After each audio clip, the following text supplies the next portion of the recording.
Oh, yeah. Oh, money bags. I have more money than them, so I am better. Oh, money bags That is O'Neill. what stadiums teaching me. Herman645, thank you for the sub. Why do you look so much better today? Holy God, you're pretty ugly last time. Just Botox, man. Just Botox. That's what you need. Wait, has Unter had a nose job? Botox.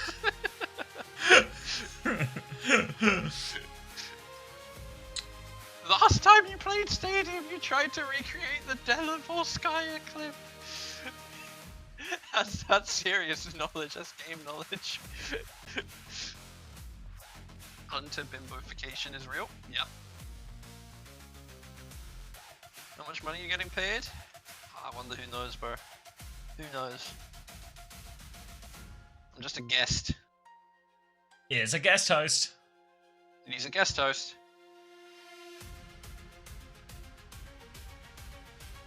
Hunter lost to modern beauty standards.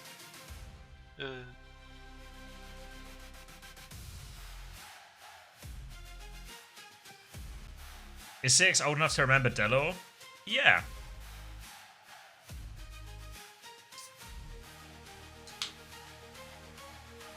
To be fair, the Delor stuff was before my time. Oh, really? But I still... Yeah. Yeah, when that clip went like breached Overwatch, you know? Yeah, it did. I mean, I only started playing like season 3, so like late 2017. Oh.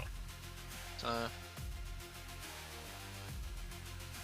What's your praise for T1 versus Crazy Raccoon? Do you think T1 could take Seattle Map 5 banger? Ooh, considering they took... Yeah, I think T1 have actually... T1's week 2 performances look better than Crazy Raccoon's. I think current form would actually tell you T1 are favoured in this. On Crazy Raccoon, like, as someone that, you know, I'm Hunter, so I've clearly watched all these games.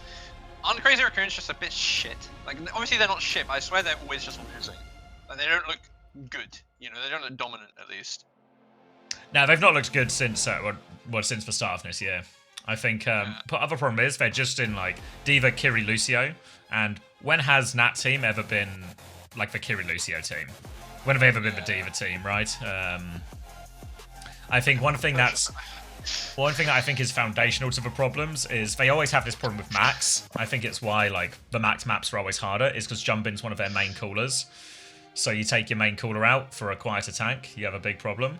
And then their other main caller previously was Shu, who's gone. So you lose 2 of your biggest voices, and then you start playing a comp. Now, in reality, is actually a very macro-heavy comp in the Diva Kiri Lucio. Yeah. They got this though. No, they don't got this. I don't want them to have it. T1 sweep. I'm not even a relegated coach, but I have noticed they have Jumpin and Stalker on their roster. Thanks. Thanks, Isalassi. I'm sorry, guys. I'm sorry, okay? Stage 2 is our stage, guys. I swear. Put Jumpin on BAP? We've been down this road before. It was not a good road. No. CR are a relegation tier team in EU, guys. You don't understand. I mean, as a non-relegation tier coach, I don't understand. I mean, I gotta keep it real. Watching these games so far, even Falcons don't look that good. Like, yeah, Falcons were pretty young. I mean, they weren't playing Hambin, so this feels a little bit like just you know, have a little run-out map. Yeah, fair enough. But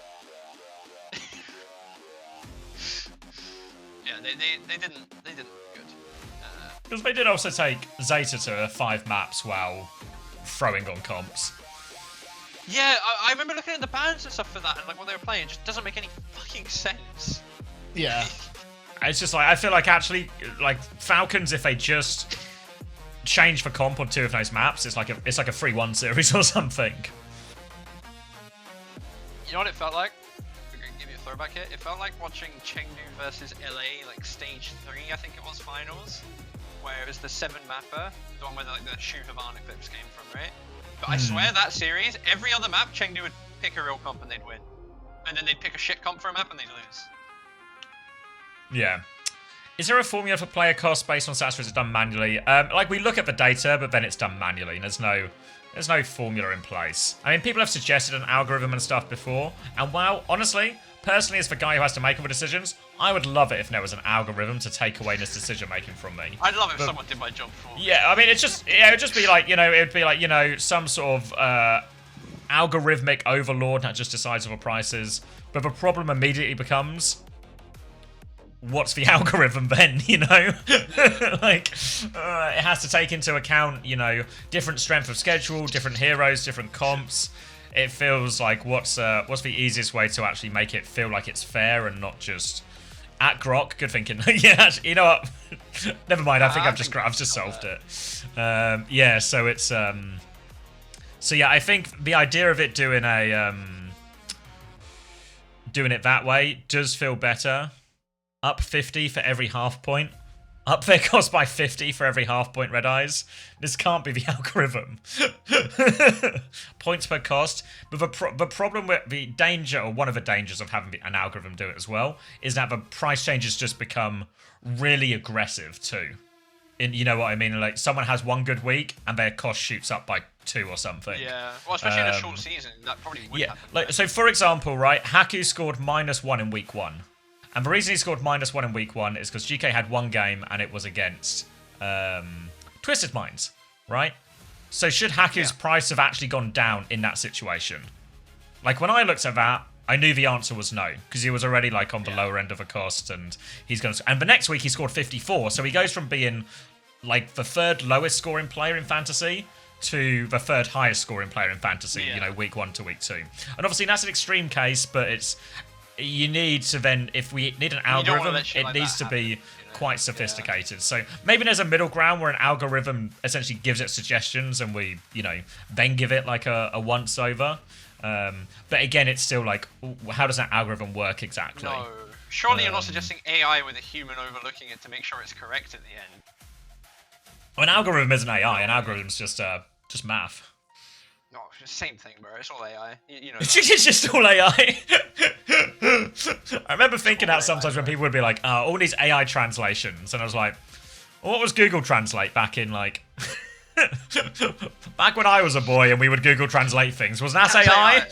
That's AI. We just didn't know the word yet. It's hard to understand. Is my calculator AI? I put the numbers in and then it figures it out.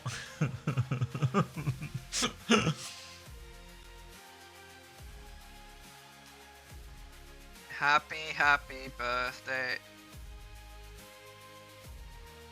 AI is also just math. Now we're getting technical. Probably want too many points. Marking me. It ain't that name. Probably also want too many price changes. Yeah, well, for example, in Stage 3 last year, we were a lot more aggressive with price changes. There was just way more price changes. But then all that happened is then after a few weeks, maybe this was partly longer season as well, is essentially some people were just rich. And then we had just created a class system, whereas the people who had won on the price changes could just afford an infinitely better team than the people who had lost out on the price changes. And then you get into that, is that a valid part of the game, right? It kind of is, right? It should be that you make good choices, the prices goes up, you get more money. But it happened to maybe too much of an extreme, right? Where some people would go in, and basically by the time playoffs came around, they could afford any roster possible. Like, even if they wanted max cost on every role, which feels like that shouldn't be an achievable amount of money. The rich got richer society. I always knew you were on the side of the bourgeoisie. I was a victim of that. I went to playoffs with Dip while some had a 120 roster. Yeah. Is the game on yet? Not yet, no. So it's so this is like this is more just like an open conversation at this point. But yeah, so basically there's a load of factors that are always really you like a lot of the time I feel with fantasy is like if you change one thing to fix one thing, you just create another problem elsewhere. So it feels really rough to put that into an algorithm. Like, as much as I was the data guy on London, I'm very much self-taught. Like, I'm not a real statistician or a data analyst, you know? So once we get into create an algorithm type territory, that becomes that becomes like outside of my knowledge base.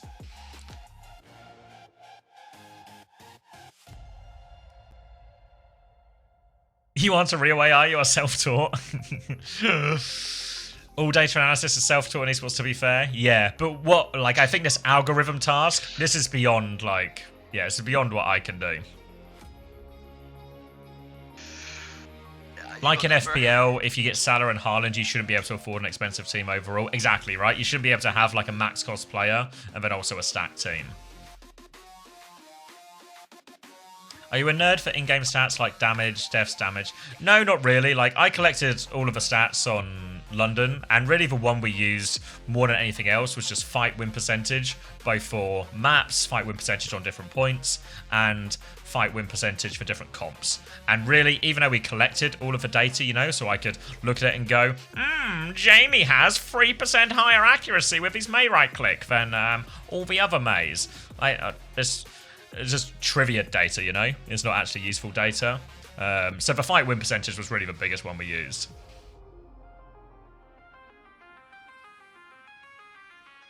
Fun fact, I learned Python in 2021 to analyze scrim data for our Diamond team. Later I got an internship and now I work as a data engineer. That's actually a path, yeah.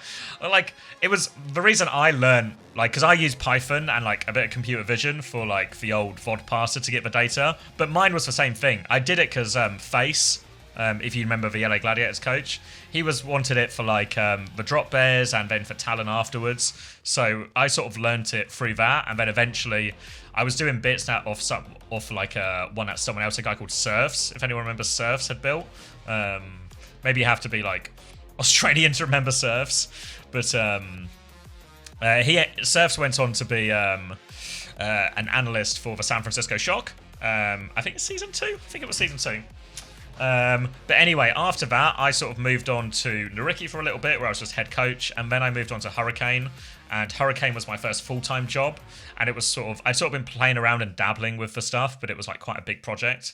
But then when I got into Hurricane, and then Unter joined, Unter basically just did all the coaching, and then I was able to just like take like a couple of months to figure out all this Python stuff, you know?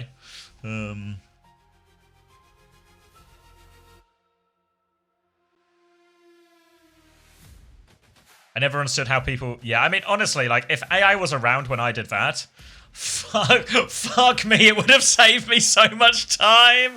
It would have saved me so much time.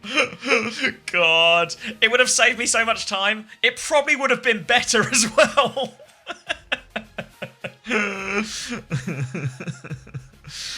But there's something, I mean, I didn't particularly enjoy coding. Like, it felt, especially, I don't think it was like my first project was too big a project or whatever, but it was just like, it was a real grind by the end.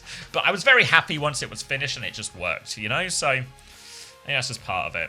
It was fun checking out the data and, yeah. Yeah, I mean, in reality, I think a lot of the data you get ends up being kind of superficial in Overwatch, just because, obviously, you don't have to be a statistician, but, you know, like, sample size is always going to be a big thing. And once you start breaking fights down or situations down to particular comp situations, you find out you have very limited sample size, because every situation in Overwatch is often different. So unless you're in like a super hard meta, like a Junker Queen Kiri Lucio, where everyone's just playing the same comp in every situation, it's often harder to go a lot deeper with a lot of the data.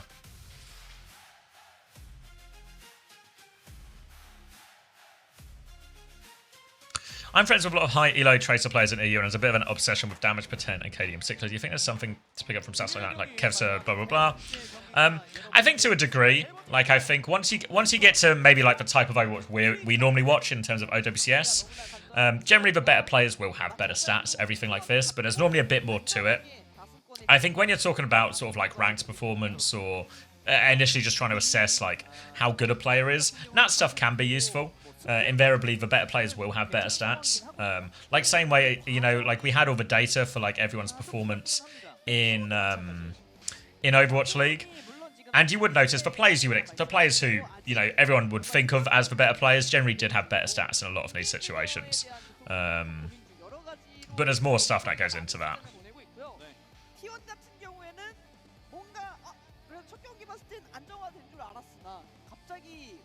I think the key is, yeah, I think definitely, I don't think I would have ever learned the Python I did or any of the data analysis stuff if it wasn't for Overwatch and there wasn't a sort of big project to put my time into and then to actively, you know, when I'm doing the computer vision stuff, a classic, I solve one problem, but then, okay, I've done this bit, but now that creates a new problem or I've got a new thing to solve or whatever it is, you know? So it very naturally becomes a way to learn the new bits of it.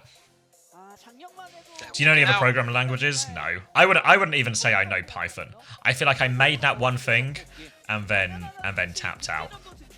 I know Python, it's a snake. Oh, yeah. Of course you do, you're Australian. G'day, mate. G'day, cunt.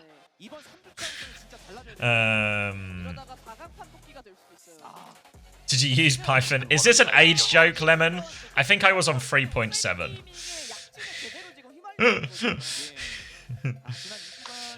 Probably been asked already, but thoughts on Sierra? Actually, nobody's asked this question. We've mainly been talking about films and Python. Dinosaurs for a bit.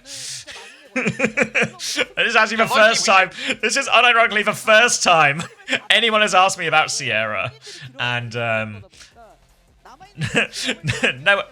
honestly, I don't really have any strong thoughts. I always Park stream going during the break X. Oh, fuck, don't. But the danger with these things is, Jamie, if we start Football Manager, if we start this, I just won't come back. Like, we're just not watching playoffs, you know, like, it's just over. Just over. Yeah, but that's the danger, because I feel like the viewership is maybe connected a little bit to the Overwatch. It's not for 5 hours at least. All we have to do is get out. And the drops, get out right? for the Maybe 5 hours, you know? Cross out viewers in that sentence and write drops. You know, like, so unless I just stream Football Manager but pretend it's Overwatch. You know, like whenever the World Cup's on and people pretend they're playing FIFA to stream the World Cup game. Just do that. It's the same thing. I was doing that the other day when I was watching Unto Play Stadium. I got my controller and just put my camera over his cam, and I was like, I'm playing Stadium now. To answer the question, thoughts on Sierra? No particularly strong thoughts. I'm very much happy to. I think, like, I don't know if you're the same, Jamie, as like a player, but I'm very, like, just once the hero comes, we'll just see how it goes. Oh, sorry, is that the name of the new character? Yeah. I literally don't care until it's here. Yeah, until, like, it's in the game, you can actually see what the abilities are or how they might work or anything like that. It's all just, you know, kind of noise. Yeah, literally doesn't matter. Same with a lot of the balance patches, right? I know, like, it's quite a streamer thing to do to talk about the patch changes and balance changes and everything like this. But just wait and see. Just scrim it out, you know? Yeah. Apparently, Jumping in is a big one because it has been pretty much all max all the time. Jumping played one map in week 1, lost it on Diva to Zeta Division. No Donghack either. Yeah, Donghack's not played at all in this stage, so feels like now we're going to see a shift in comps being played, whereas Crazy Raccoon have been shackled to Diva for a while. They have broken the shackles. Yeah. I like the little mini fans they got on their desk. It's cute. Cute. They got like the full stat line and everything too. Why do we not have this anymore? Like, clearly the technology is still there. There's no way to get this data. No way, yeah? There's no way to get this data. There's no way. You might see it on OWCV, but little known fact, those are all just guesses. People just eyeball it and go, looks about like 10k to me.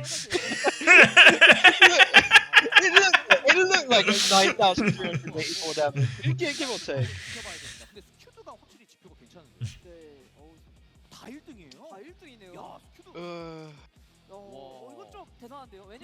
Tell Unter to ban Hido29.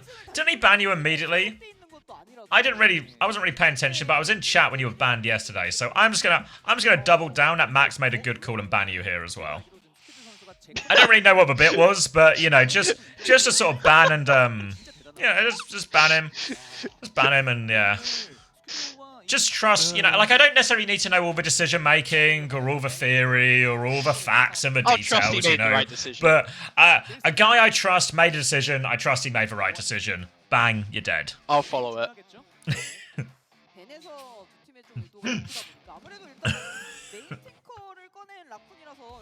Not nitty gritty here, not a little bit. You know, my wife now says nitty gritty. we bought a car recently, and she was like, "I don't really understand a lot of the nitty gritty about it." And I was like, "Okay." I keep saying squeaky bum time on AL. Squeaky bum time, yes.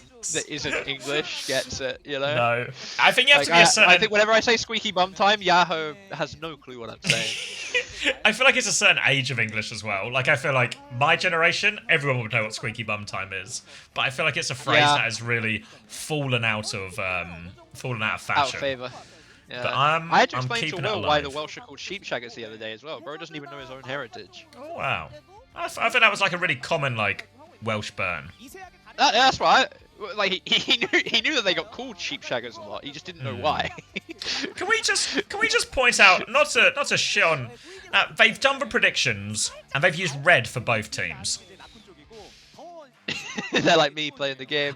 Look, again, I'm a self-trained data analyst. I'm no professional, right? I'm no professional, but I feel like we shouldn't use red for both teams.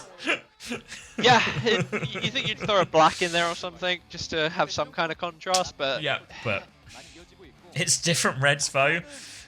Yeah, but as was it? I was looking pretty hard there. oh no, I think I'm in Jamie tier in terms of color detection.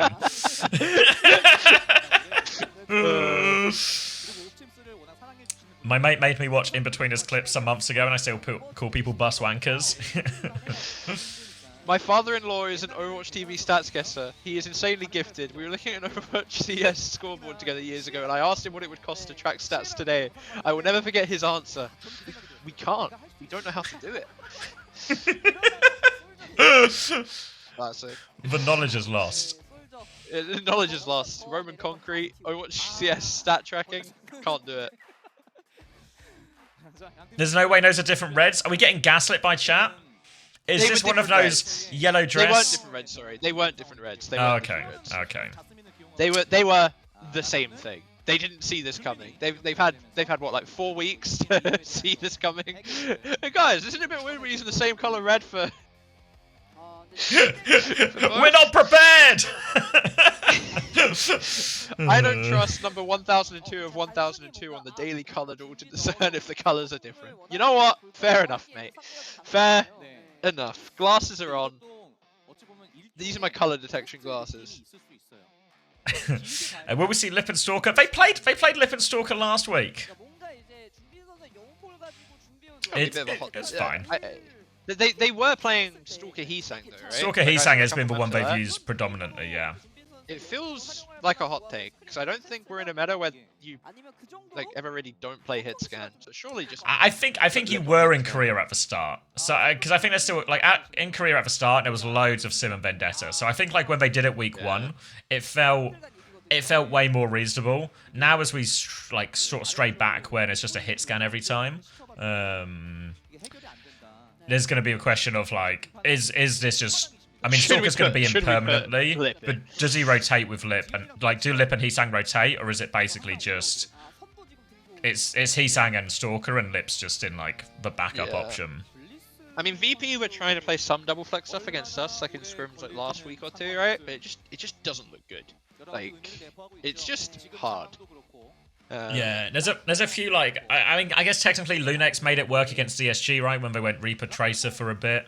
Yeah, but that's Reaper. Reaper's just broken. yeah, oh wait, I just agreed with a point that wasn't. I didn't think that's the direction you were going. As we all know, Reaper is just broken, so it always works. But I do think the Reaper's like better than it for the Vendetta Tracers because at least the Reaper actually has the ability to sit and fight for a bit. You know, the Vendetta and the Tracer are very much in, out, shake it all about. You do the okey pokey, turn Is about. there a white guy there?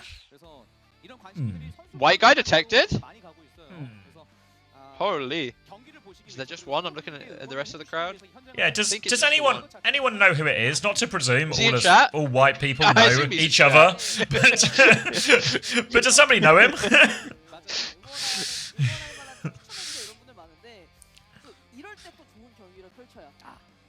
White man indeed spotted.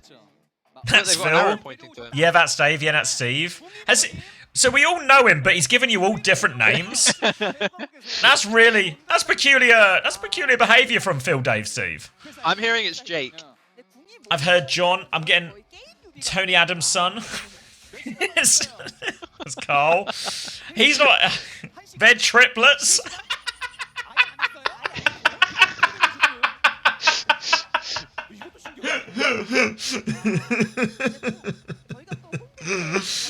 White man speaks perfect Korean. It's a video. How do you know he speaks perfect Korean? We literally didn't hear him.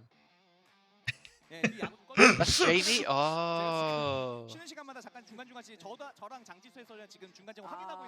It's one of Octomum's kids. Wait, they're playing baseball. That's gotta be copyright. That's gotta be copyright. They're playing baseball on the official stream. And we're DMCA'd. I was not looking away. Where's the baseball? Was there someone holding up a Johnny thing in the Pounder, crowd? thank you for the prime. One of the fans in the audience had it up on like their their phone, I phone? think. Yeah. Oh no. Hello, Johnny Pounder. Johnny Pounder? There's a joke there somewhere, but I'm not smart enough. Johnny Pounder? I hope he did something like that. I don't know. Can we get to the game? Thoughts on the game? This guy's never been to Korea before. I literally have. As you know, every time something happens in Korea, there's like a 30-minute break between the next thing happening. I don't know if this story would have ever been told, but when SSG bootcamped in Korea, like my SSG, Sparker got so drunk on one of the nights that I had to play hit scan in scrims the next day. Like me and Psycho had to split it because he just didn't show up. We had a 1 week boot camp and Sparker just didn't show up to work one of the days because he was so Fucking hungover. Sparker. That lout. What a lout. Like it was actually kind of crazy. Actually crazy. He just didn't. We have 7 days in Korea and he just didn't show up to one of them. Outrageous lout. But luckily, it didn't affect SSG's performance at the international major. So yeah, we did really well. So they did really well. So it was one of those easily forgotten ones.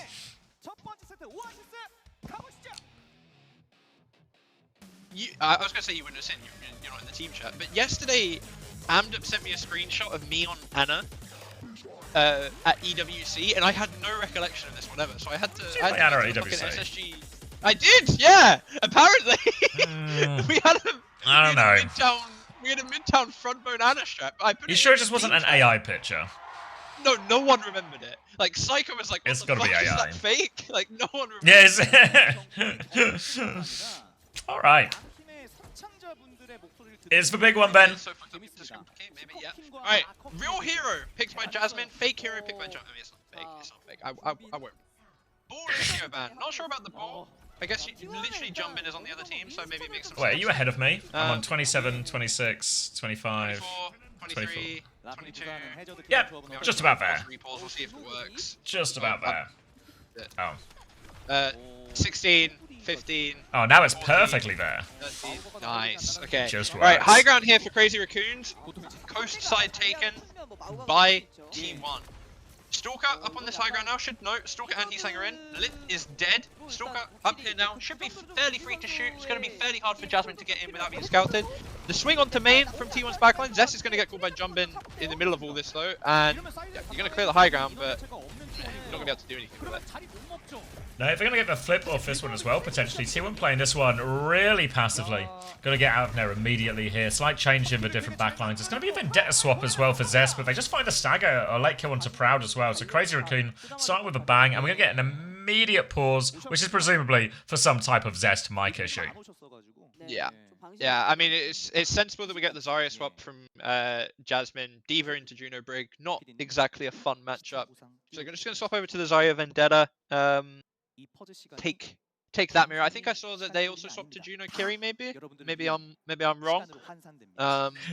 It's so class they bring up the drops during the pause just to like try and validate the pause. Yeah, guys. Don't worry, Please guys. stay. Guys, yeah, Guys, guys. please You're stay. still getting the drops. Guys, please stay. But yeah, I don't know. I think the Has actually has a fairly good matchup into Zarven because the what in my experience as a relegated team, found is that whenever the Vendetta goes in, you just break the bubble, and the Vendetta doesn't get to run because the Has just chases on the way out. So we'll see how much of that is reality for non-relegation tier teams. As I assume that Stalker's going to end up going back soon. I don't think Crazy Raccoons necessarily want to 5-man hold this choke yet. Going to slowly rotate to the high ground and play around this broken point position. Yeah, give him a little bit of space, enough rope to hang themselves. You can see Heesang is staying behind him right now. Jumbin is posted up top. Bubble and rotation for Zest there. Slice onto the back line, but no kill. We'll just be regrouping, and now T1 going to rotate over to the car side here. But again, you can see Crazy Raccoon, they still have this high ground position. This is the one that really T1 needs to find an answer to. Yeah, Stalker going to be free farming up here now as well. That's the other thing. No Diva or Has to get to him, so he's just free up here for the entire fight. So if you're T1, you really need to be able to somehow find a kill onto Jumbin and win elsewhere. Heesang going to get run down here. Bliss gets pulsed, but actually lit. I'm not, presumably a bubble, right? It, Has to have been a bubble because it did stick him. Zest is going to go forward now. Going to die for fun. Unfortunate, mate. Jasmine's got to do the hard carrying now. Forcing everyone back, should be able to turn on Jumbin and clean him up, and it is a T1 sweep. We are here for a T1 win, guys. Oh wow, Override Protocol thrown into that one as well from Stalker. As we'll get another pause, so really getting this game in installments. So you'll receive the next part of this fight in the next week's magazine. Anyone remember when you used to get magazines and collect stuff week by week? No, anyone remember building a glow-in-the-dark T-Rex skeleton by buying a different magazine? Or buying a magazine each week? I remember my brother used to get the Doctor Who magazines, and we'd get the stickers, and my bunk bed was just lined with the stickers of Doctor Who villains.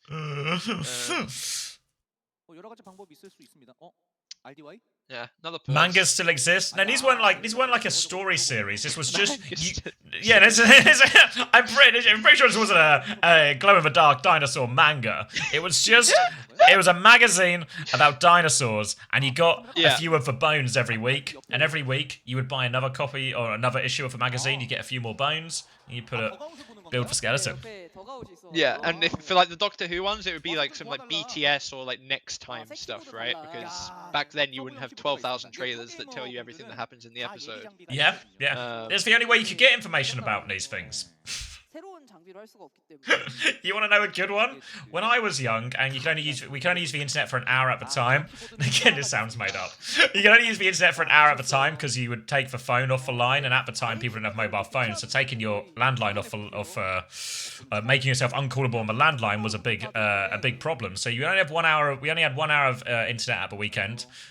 So what I would do is I would go on on Wikipedia to find out about.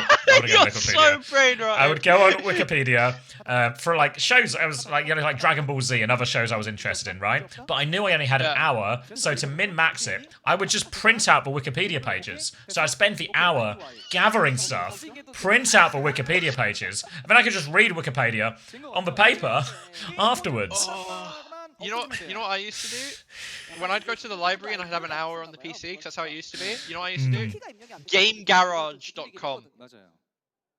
I don't know if anyone else here. I use miniclip.com, I think it was. I never really did miniclip. I did GameGarage.com. This shit was the shit. It's still up, but none of the games work because they got rid of like Adobe Flash stuff, right?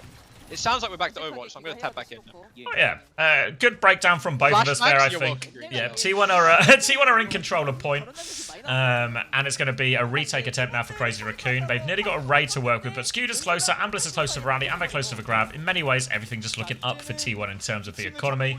The override protocol from Stalker got nothing as well, so the whole is pretty sizable, and now it's Proud on this high ground, just in this power position here. Wall comes out from Jumbin, but there's no really great wall spots on this big open point, so instead, Crazy Raccoon going to really have to rely on these flanks, but Proud's going to pull the override. King Stalker in the head. Headshot on that one. Rally and Ray traded out on point. Double support or invested from T1. Everything's thrown in. Downpour comes out. They're struggling to find a couple of the kills, but they do catch one on the ground. That'll be one going down, and that should just be T1 winning that big ult exchange.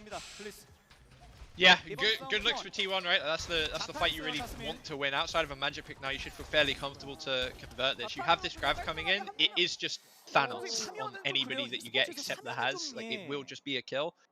You have whatever Vendetta ult is called as well. And as we're going to another pause, I'm going to take the wig off. It'll go back on later, but it's coming off. My scalp is so itchy. So be right back. Sorry, not taking the wig off. I'm just gonna I'm gonna go to the 이 kitchen real 정도면 quick. 약간 이제 키보드 자체 이슈보다는 뭔가 접촉 그런 단자 이슈일 수도 있겠다는 생각이 들긴 하네. 다시 한 번 더 눌러보고. 시프트 쪽인가요?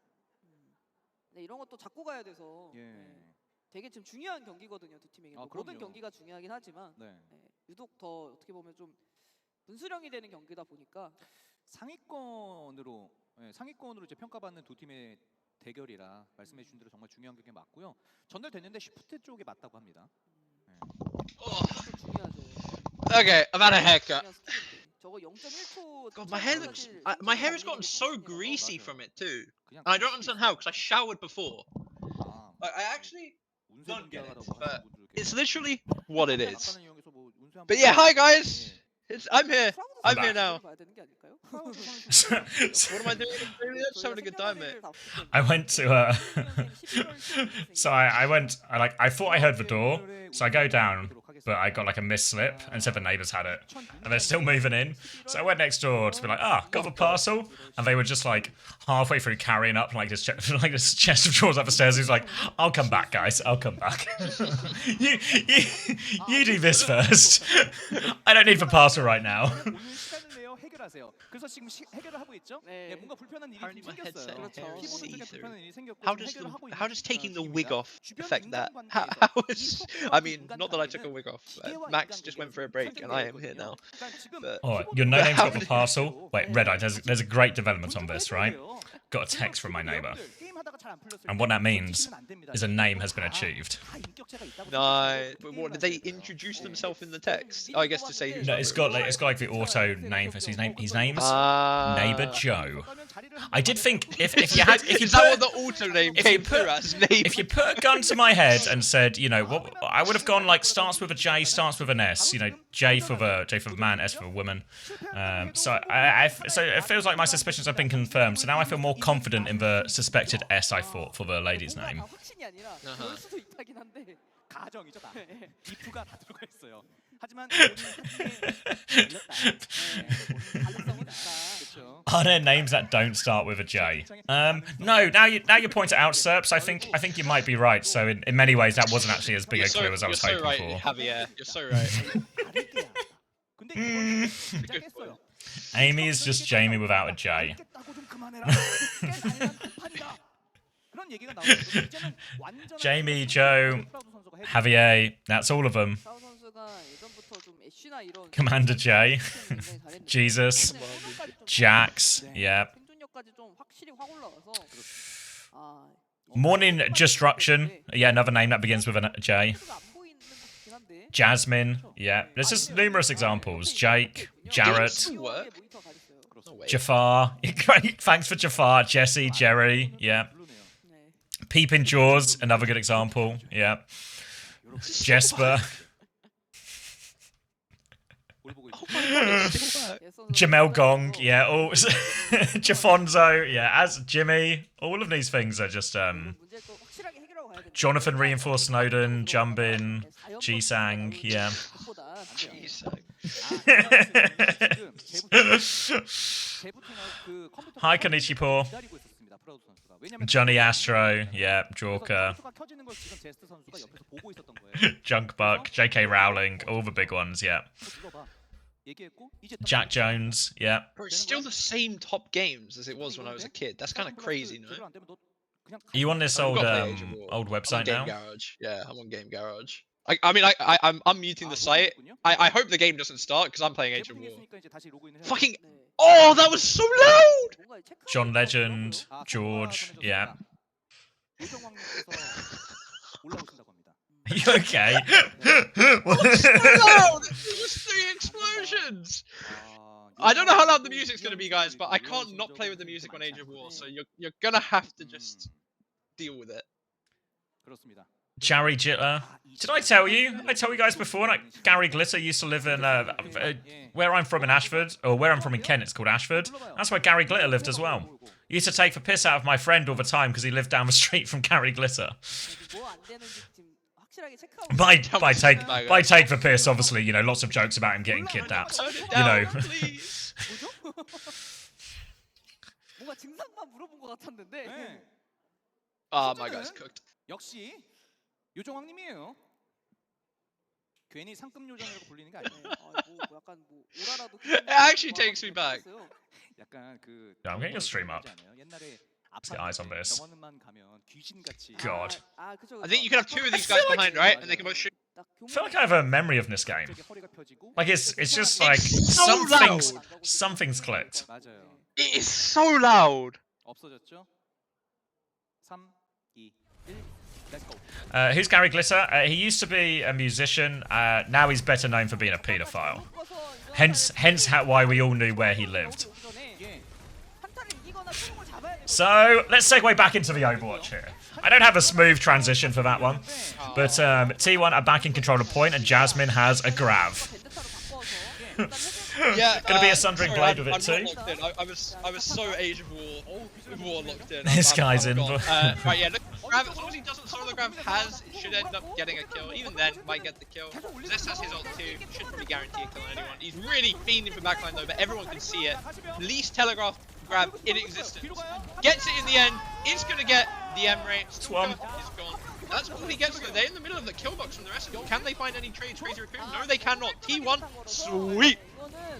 Need to care of a flip here a little bit as well. Jumping is still behind T1. Awfully low. Trong's going to trade one. Jasmine's had to back away from this trade to anchor the point. So now they're going to regroup on it. But this has bought Crazy Raccoon more time to throw a few more bodies. Chorong is on the run. Can't get away.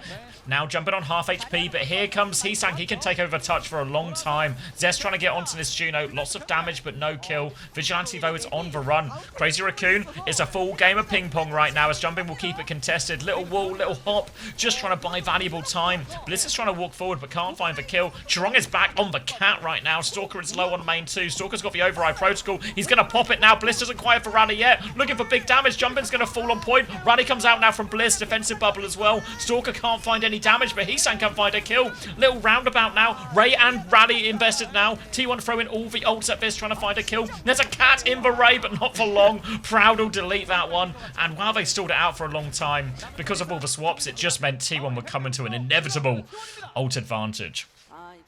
Yeah, thought I'd jinx him for a second there, but clutched out in the end. Nice first round for T1. Hashtag T1 sweep. Never in doubt. Always going to be a 3-0. You know, I'm going to revise some history. They didn't even lose a fight, you know? So, pretty good looks. If we say Forgot about that one name, Jetpack Cat. Yeah, of course, Jetpack Cat, one of the most common names beginning with J. I used to date a girl called Jetpack Cat once, yeah. Yeah, like in college. Yeah. A lot of people date Jetpack Cats. Just one of those names. Everyone's dated There's one, you another know. warn. I'm going back to Age of War. This is your warning to turn the stream audio down because it is very loud.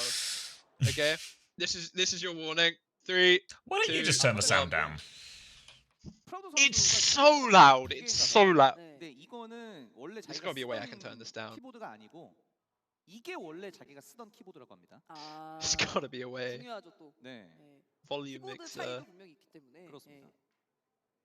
이게 그 감각이라는 게 이게 키 앞도 다르고요. 맞아요. 그리고 이제 그 어떤 키보드를 쓰냐에 따라서 It's not working. It's so loud. Surely there's gotta be a sound setting in the I'm browser, trying to no, in the volume game. mix to the tab, and it just doesn't make a difference. Literally just doesn't make a difference. 저는 꽤 자주 바꿔서 모르겠어요. 돈 많구나. Swapping keyboards? Are we doing some kind of F1 change here? They swapped keyboards in the middle of last round as well. Yeah.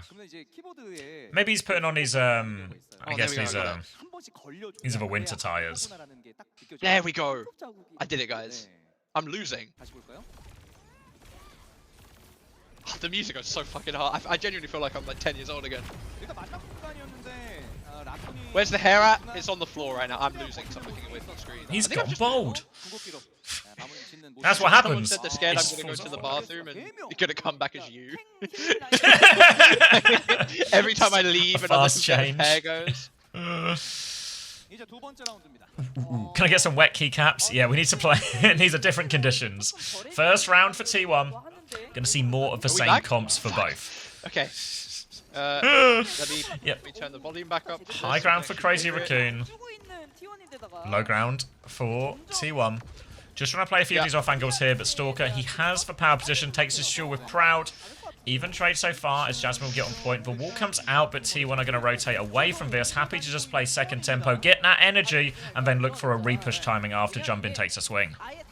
Yeah, I feel like the onus is really on Crazy Raccoons to actually like find an opening, right? If you play slow, you are going to slowly bleed out. They're going to go for a turn, do a lot of damage to T1, but do catch Jasmine in the end. So onus achieved. I don't know if that's how English works, but they've literally got it done. Zest is going to get a trade back onto Stalker though. What did you do?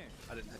How did they kill Jasmine there? Because we were on Jumpin's POV as he was just ticking about in the alleyway, and somehow the Brig has killed Vazaria in the fight. It just feels like I'm missing a key piece of information on that one, you know? Yeah. Yeah. Zest goes back in though with the bubble. Doesn't play anything. The turn through onto Heesang here though, he should be in trouble. He's in front of Vazaria and the Vendetta. Jumpy's going to come in to try and save, is going to be able to save. Crazy Raccoons have got the flip in the middle of all this, so yeah, good for them. T1 looking to probe back in now. Not on these teams, you understand, but so passive aggressive. We'll manage to clear them off point for now, Crazy Raccoon, as they will look to try and stabilise. But a quick array for Skewed would be a clear push timing for T1. Stalker's going to challenge for high ground as well. Pistol shots, Vendetta over the top. Will drop the override protocol to keep going as well. They've still got control of a point. They push for more kills. Proud won't be getting out of this one. Jasmine in a bit of trouble as well. They raid to try and turn it, but the override protocol's going to do big damage in that. Skewed keeps going forward though. They're desperate to buy time for Vigilante to have his ray. Zest is going to take a lot of rally in as well. They're throwing everything at it. Counter ray comes out. Heesang's going to connect for Sundering Blade now, and that is T1 throwing all their ults into a fight they cannot win.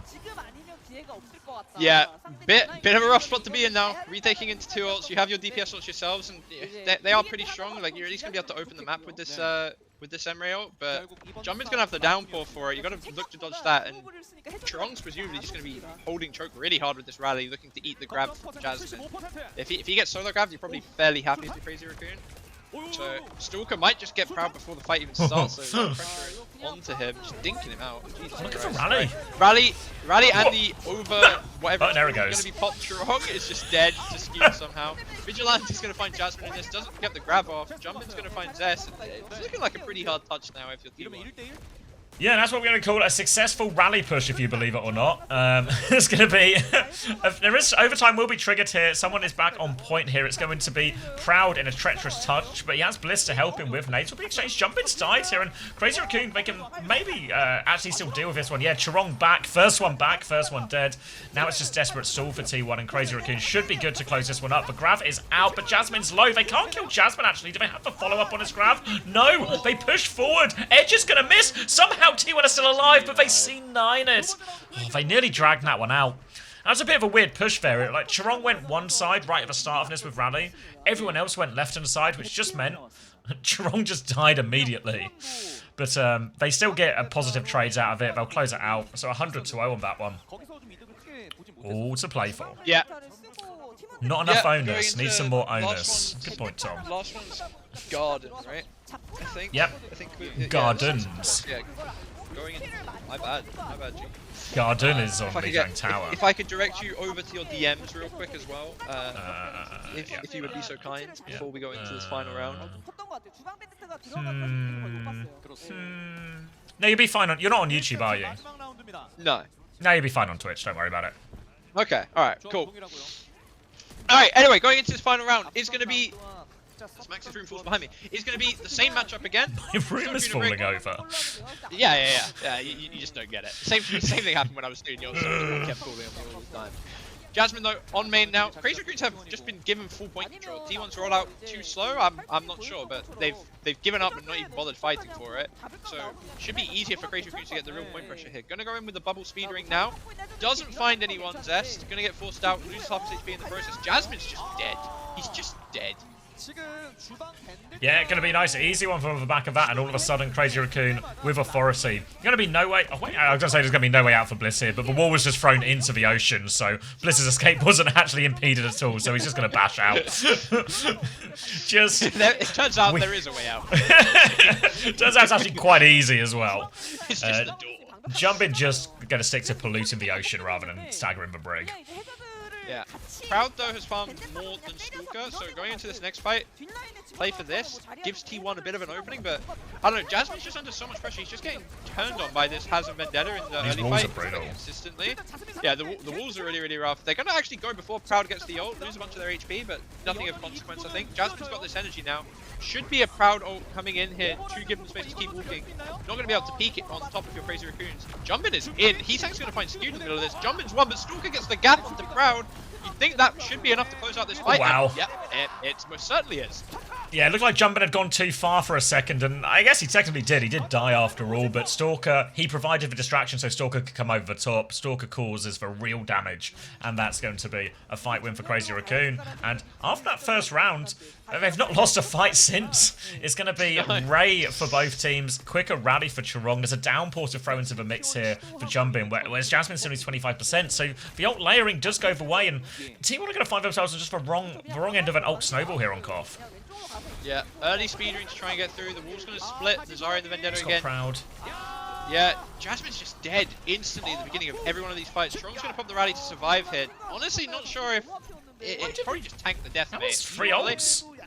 Yeah, you've ended They up need using kills. 3. Yeah, and they know it, so they're pushing for it. The rally pop from Bliss is good. Should be able to catch Jumpin, but never mind. It's actually he going to be lives! Bliss is going to die.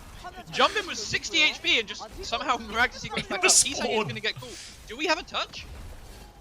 Yeah, Jumpin going to parkour his way back over to point. The touch is secured right now, so it's still all to play for. Vendetta is low underneath. Jumpin's going to try and body block this one, and he does! Jasmine can't get the touch.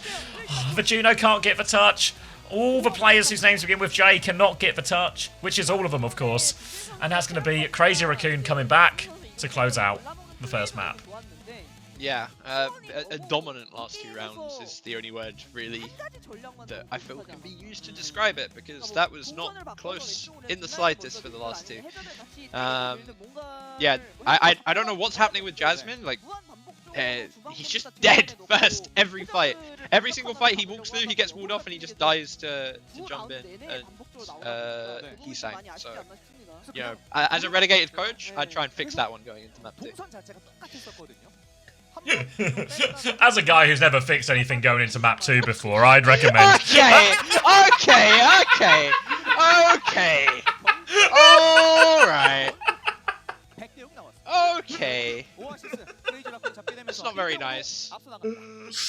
It's just all this low-hanging fruit. It's too good to resist, you know? Yeah.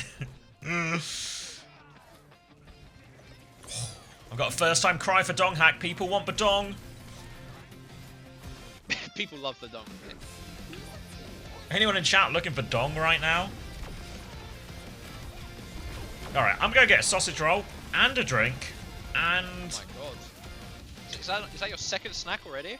No, I thought about the snack. If it's your first time watching the stream, basically, most of the stream is me deliberating whether I should get a snack and trying to defer some of that gratification. I would actually kill for a sausage roll right now. Like, yeah, but sometimes I just go in. Like, there was, I think, last time I did EMEA North America, the stream was on for 3 hours and I had 2 meals. Like, not just, like, full meals as well, you know? Like, just had 2 meals. What can you do? Alright, be right back. working, bro. You're allowed. Yeah, Alright, guys, I'm gonna go back to Age of War, but I'm gonna keep it muted because I'm pretty sure the music is copyright. So I don't think that I should be playing it, you know? Don't think that's good. But we will go back to Age of War.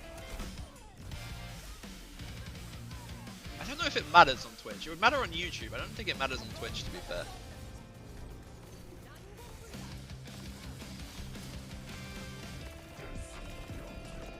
Bit late, it's fine. Kill him so I can...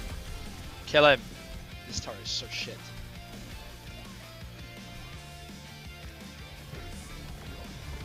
Can I evolve yet? No. Alright, 4 fucking Dino Riders. Added on to get even whiter. I just got that dog in me, bro. The VOD just gets muted. So it's fine and we can keep listening to music. It doesn't fuck the monetization for the VOD or anything either. Like, it's still fine. If it's fine, then I can get the banging music back. Budget version of Battle Gear, shut your mouth. This is the version of Age of War. Is it music time again? Hunter Stream got colonized.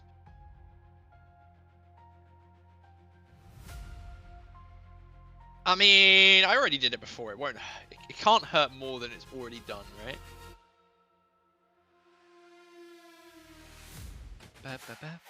Oh, I can evolve.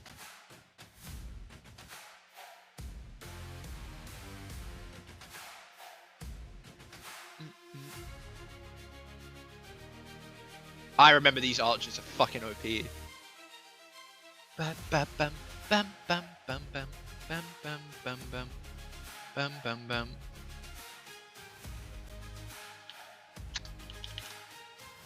Bam bam bam bam bam bam bam bam bam bam bam bam bam bam. Yeah, it's already dead, you know.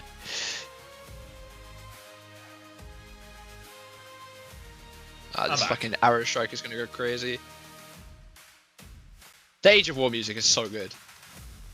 Did you not play this at all when you were younger, X? Age of War. I think, yeah, like when I think I did say it to you before, but I think you were currently being deafened by the Age of War music. Oh, okay. Yeah. But,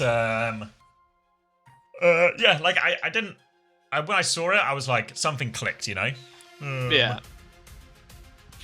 But, I don't know about that. So the way it works on Twitch, to answer your question from DMs, is...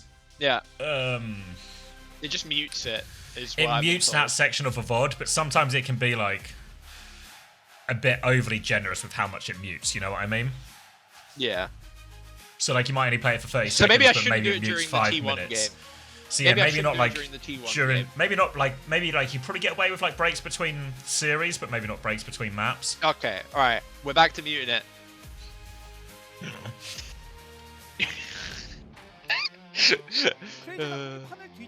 But to be fair, it's more just because you don't get money off Twitch VODs anyway. Yeah. It would be more just like the viewer's experience. Yeah, I get you. 예. Wait, do the special abilities delay age? No way, that's how it works. You just need XP to evolve.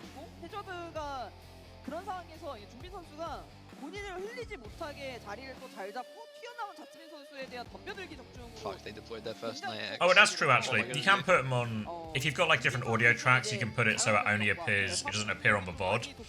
Yeah, but I think I don't have that. Oh, okay. I think you have to set it up. You can only turn it on, I think, if you restart OBS as well, which is yeah.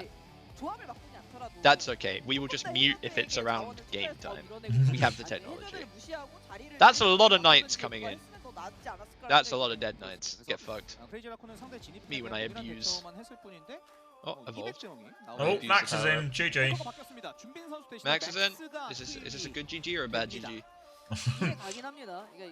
GG for Crazy Raccoon. You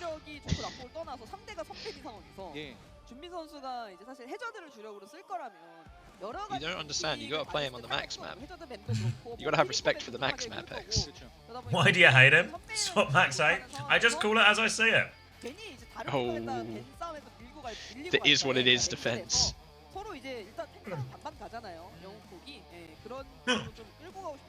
Jax. He just, you know, he gets thrown in for token maps, and, you know, I wouldn't agree with any other team taking their in-game leader out. Yeah. Fair enough, mate. Fair enough.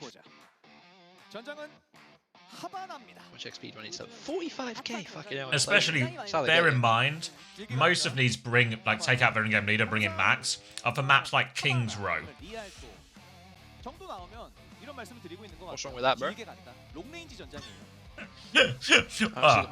The Sigma map? Guys, it's Chicken Royale, we gotta put Max in. It's in the you know, like, it's just, like everyone says, I'm the one who hates on Max, meanwhile, Junkbuck's out here, just calling the entire region unpractical with their decisions. So what, you know, what are the chances? Who am I? I'm Unta, bro. You don't look at the stream below. What happened to my men? Wait, I looked away for a second and my men are dead. I'm about to lose. Map 1 stats are up. Jamie's losing. I just waited. I lost. 그래서 어느 정도 이제 뭐 조금 더 뒷라인이 투서필 기반의 좀 포킹 쪽으로 끌고 갈 수도 있는. So it's a -2 for Zest, a 12 for Skewed. Yes, I love that Skewed just scores so well despite losing all the time. Kings Row? No, that's Max's Manhattan. 이게 Die. Sat here losing at Age of War, so I'm too busy reading shit like that in chat. 겐지를 배난 만큼 그것에 대한 증명을 해줘야 되는 상황이 되겠습니다. 제가 본 게 맞으면 그 프라우드 선수 시프트 계속. Are you not getting a better turret? I'm broke, bro. I just gotta make it through to the next stage. The next stage will carry me. 설마 또 쉬프트의 난이. 예.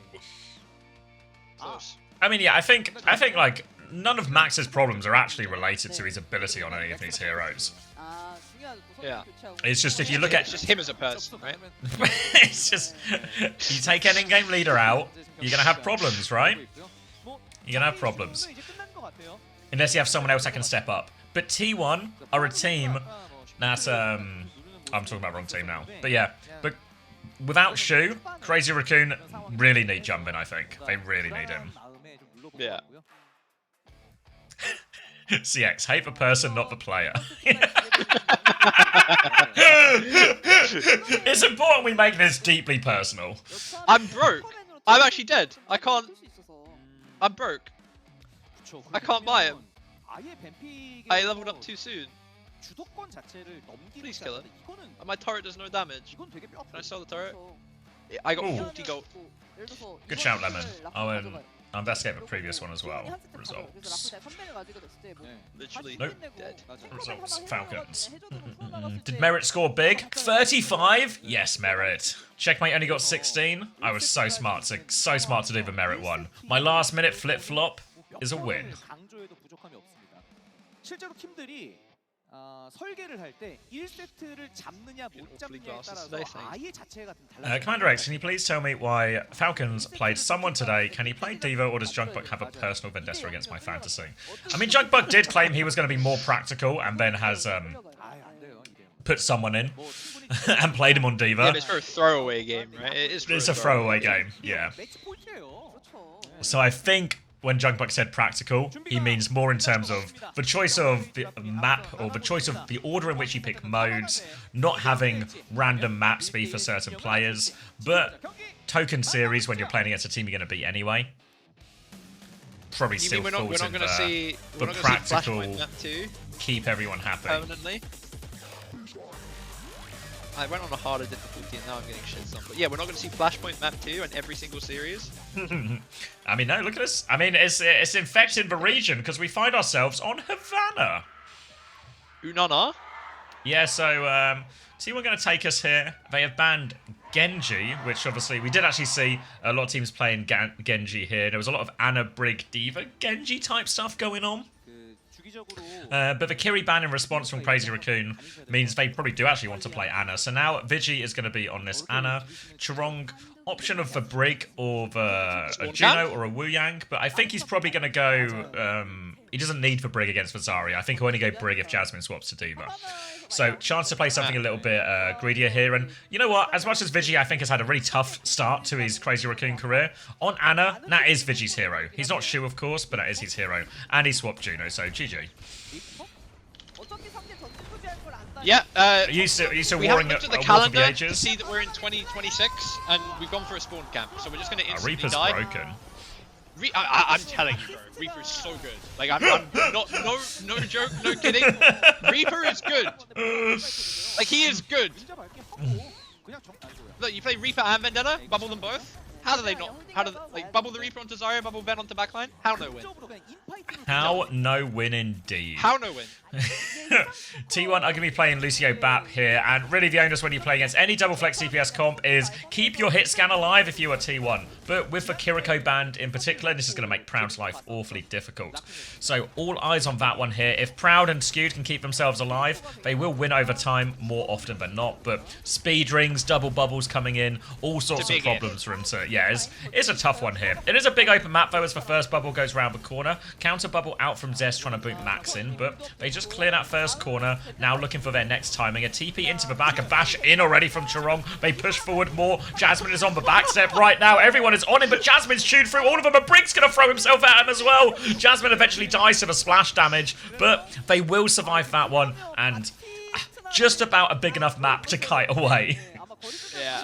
Jasmine saw that they wanted him dead and thought, out of respect, you know what, I'll do it myself, guys. But yeah, I think it's a valid point. This first point might be a bit rough for Crazy Raccoon's comp into it, but I mean, that was really close as well, you know? Like an extra couple hit shots, Jasmine's just dead there and Stalker and Heesang don't fall. We're gonna have the beam advantage here for Vigi. He's farmed this so quick to take 10-man right click. Yeah. So now we're just gonna beam forward. No way for Jasmine to live this. Lamp literally doesn't matter, we're just gonna keep walking. And yeah, that'll be first point. Really rough for T1 actually. Yeah, heads up play from there from Crazy Raccoon and Vigilante. Realised they had the ult advantage. Just drop it and keep going. Now Stalker TP's up, but he's going to get cleared out of this one. And really, there's going to be a lot of situations like this from Crazy Raccoon. They now have the rally, so I wouldn't be surprised if we are just going to go for some type of rally push into all of this. Really, T1. Oh, thank you, Entropy0804 for the prime. I miss you, my boy Lip. He'll be here. You know, in the building, not in the server. Yeah, he literally won't. Stalker is fine. He's in the building, I promise you. This is what you want to see, right, though? If you're going to put Heesang Stalker in, you want to see a lineup like this. You want to see a comp like this. I'm at least happy on that front. Emery out here from Proud's going to force Crazy Raccoons to full disengage, but they're doing well taking the angles around the side, not letting T1 breathe too much. And now they're going to get to come back in with their own ults. Got this grab. This window isn't really going to do too much, you can't help but feel. Bubble Vendetta going to go in to try and give Max a bit of space to walk. The window is just... Where is Jasmine? Jasmine is dead. So a real mismanagement here of where we're taking the fight or what we're doing. Generally, you want to use the window as a defensive tool. Skew, just find a trade onto Vigi. But you really want to use the window as a defensive tool there. We've seen, think how, say, Shu was using his window on Zeta Division, where he's trying to force some of the aggressive ults from the other team in like an uncomfortable position. This was more of just a window far back to stop them pushing, but Jasmine's disconnect there has caused them all sorts of problems. Now Crazy Raccoon can hold this choke, and Max is eyeing up a juicer of a grab. He actually drops out. Grabs are going to be traded out. Bliss with the beat over top to try and make him live. Sundering Blade to try and hit the combo. Zest gets one out of that. Then onto Max 2. They nail the combo there. They'll clean everything up as a result there. But you can see Crazy Raccoon, they knew that in reality, the rally not as good for surviving these ones, and they didn't commit as many ults at all. Yeah, I mean, there's obviously the lack of committal from Crazy Raccoons, but it's a bit of a question mark to me though. Why aren't we trying to kill like through the beat with the Ven ult there? Why are we giving this up? I mean, obviously you've got this like beautiful situation now where you're coming in 3 ults to none, so maybe they're okay to just tank the loss, but it's a little scary having to like do this. But not if Jasmine just gets booped out and loses all his HP. The rally to keep the push going, presumably a DPS ult is going to be coming out soon to continue the push. Skew's Lamp is gone, Proud is dead. Chorong himself is actually the one who's going to fall in the middle of this to Zest. Heesang's going to trade back onto him with Max. Oh, they're all in here though. It's actually winning. Never mind. The final little push. I mean, Skewed is just getting put in a body bag in all of these fights, no? He's just getting run down like a dog. Yeah, the carry ban has caused them all sorts of problems, honestly, here. So there, you see even in that one where they sort of kite the initial part here, but Proud just gets separated. Now they've gone Cat, so Trong is back quick, and presumably just another body to throw at Skewed in this one. Bubbles out on the choke as they will just clear it. The Ray comes out, and T1 just go, all right then. Yeah, they're just going to handshake. You can use your beam. You can get it. It's fine. I mean, you think, again, this would be the better part of the map, the best part of the map since first point for T1's comp, for the BAP, for the Emery to actually have the space to shoot. But honestly, it seems like Crazy Raccoons are able to just end up getting in there, right? They're just going to play so around point here, I imagine. Or they're just going to speed ring, go in, pull the trigger. Stalker's in, going to pop the blossom, going to find Blissey, but it should get traded. No, the bubble is good. Proud's actually going to be the one to die. Jasmine's going to find Chorong in the middle of this, but crucially, Cut is not moving, so it's actually good for T1. It's actually so brutal to be a Baptiste when you get hit with like the double spin like that, you know? Like just the debt is on you. Then the Blossom's on you as well, and this snowball will keep on going. Crazy Raccoon are somewhat drying up of ults now though, and Max will be forced off of this bridge, so a little bit of space for T1, but they seem to find a bit more. Proud is out on the Sojourn here, manages to slide his way back around that, but there's a Reaper behind him. Good little beat there from Bliss to keep Proud safe, just trying to keep all these threats off him. Now the window for a kill. Chorong is in front of that one. Onto the high ground, Sundering Blade in the back. Big trouble for Skewed. He will get traded, but Zest and Proud, they keep moving forward, and they found a lot of trades in response to this. They just be careful. Vendetta is behind. Good boot from Zesnair to stop Heesang getting betrayed. And T1 will hold. Yeah, Stalker over to the Widow. On his Alpha E, isn't Alpha E though, so literally doesn't matter.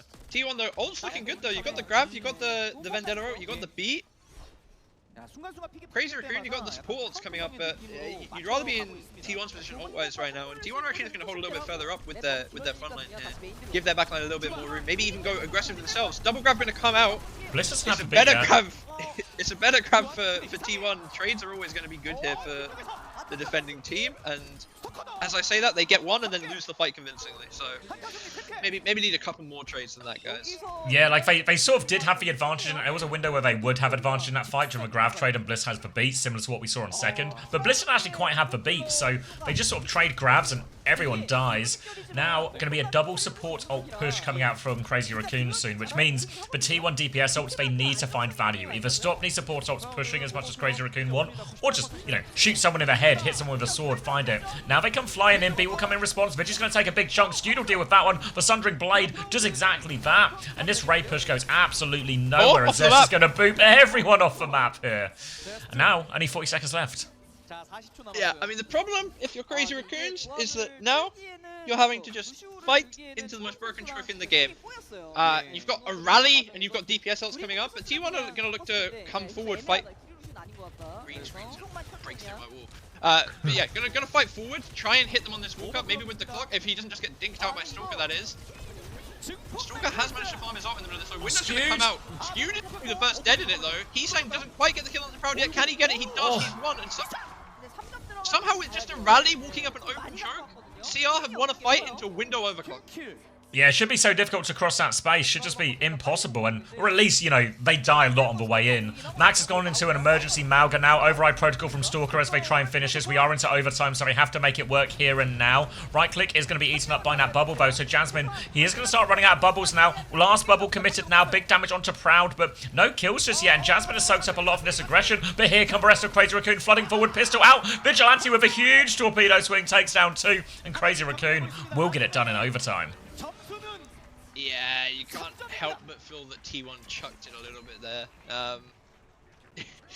With somehow in a wide open space not winning a fight into rally with clock window.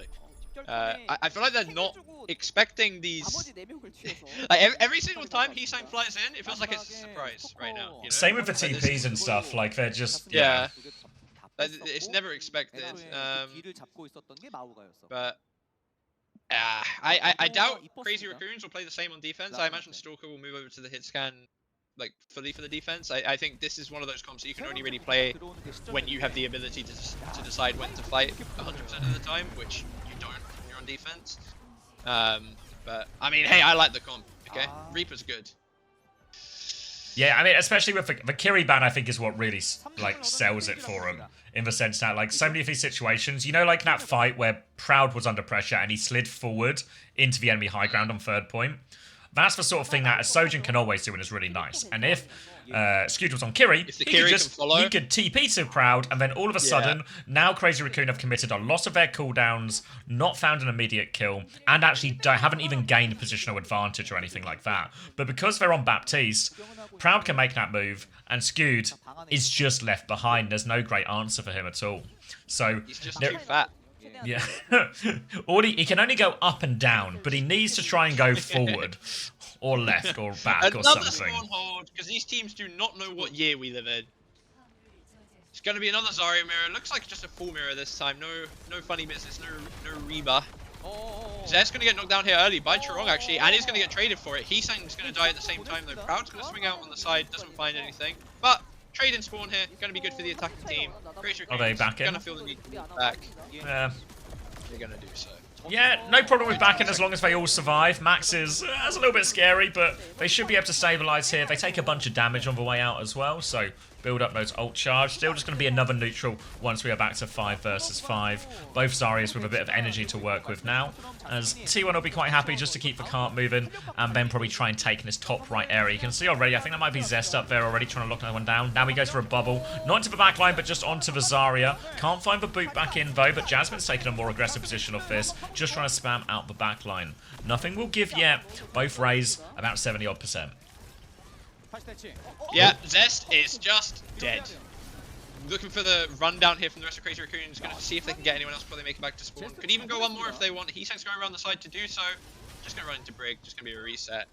Ult-wise, fairly even. Maybe slight advantage as a whole to Crazy Raccoons. But, you know, you got your slight beam advantage if you're T1. Somehow get a catch on that, you're pretty happy. But right now it just feels like every single one of these like Vendetta engages from Crazy Raccoons are getting more value than from T1. Yeah, Override Protocol will come out from both, and it will really just be a bit of a fireworks show. Some pretty things to look at, but nothing meaningful has really happened. That sounded like I was trying to make a dig against fireworks shows. I wasn't really intending that. Ray Trade going to come out on point now. Huge torpedo swing, and Jasmine's going to get deleted underneath all of that. Trong is awfully low as well, but they are swinging through. They pocket him there. They win that Ray Trade, and Jasmine just gets one shot at the start of that one there. Crazy Raccoon continue to hold strong. Yeah, get a cheeky Heatsank camera at the end just so we know who it was, but minute 55 left. It's just Beam and the Override committed from either side. Wait, they're going. Stalker's found Bliss. Rally push onto Jasmine now. I mean, this is just a wipe for sure for T1, right? Like just, I mean, it's okay from Crazy Raccoons, but it's an ult for ultimately what, like 20 seconds? Yeah, it's not the highest value. Yeah, maybe. The cart's rolling back. They're going to step forward here because they are right now an ult deficit. They look quite committed. I don't know if their plan is to like try and force the rally out from Bliss then kite back, but they do have the grab, remember. It's grab advantage too. So actually, this fight continues to be quite tricky for T1 in terms of how they manage it. And you can see they're actually just giving the space slowly but surely. Just trying to buy a little bit of extra time. Again, Max still with a grab advantage for 17%. I don't know how aware they will be of it, but for now, he's actually really deep here as well, looking for his opportunity. Jasmine's going to swing around, takes a bunch of damage. Now being forced back. Sundering Blade comes out to stop that rally. The grab is there. Bliss is in it. No way out, and the grab's just a great matchup against that rally. Yeah. I mean, it's a 2-0 committal from Crazy Raccoons again, but they're going to go forward again. And, like, I guess try and waste more time like they did last time. That rally bought them 40 seconds, so it ended up being good. T1 though, nearly 4 ults coming online, you just need to actually get into a spot where you can use them. I'm assuming we're going to get an early fight committal from Stalker here when there's ult, see if we can get some trades. That would be how I, a relegated coach, would want this to be played. Is it what he's going to do?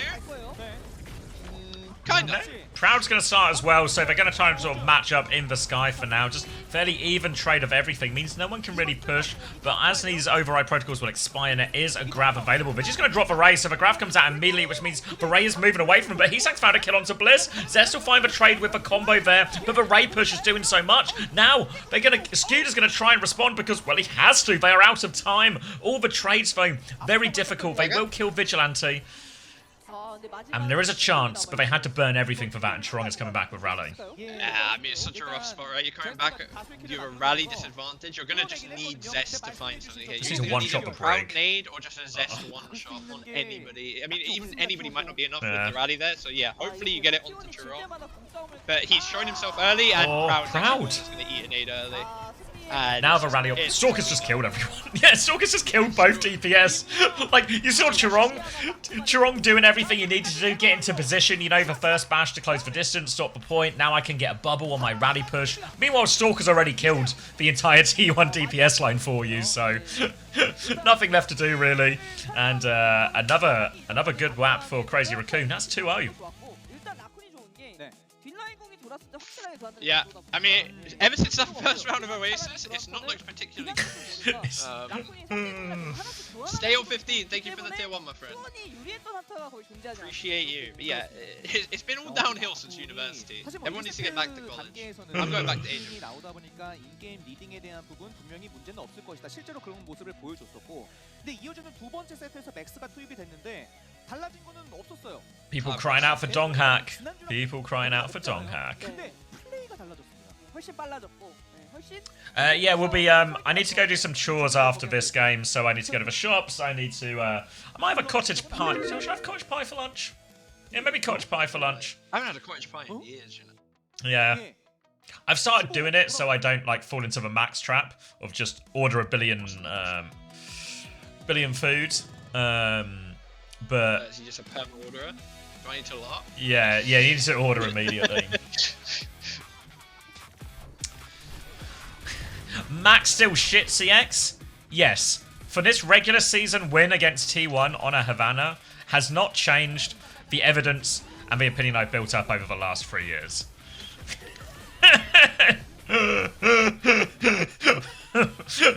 Thanks for the brain dead comment though. Have 3 minutes of ads.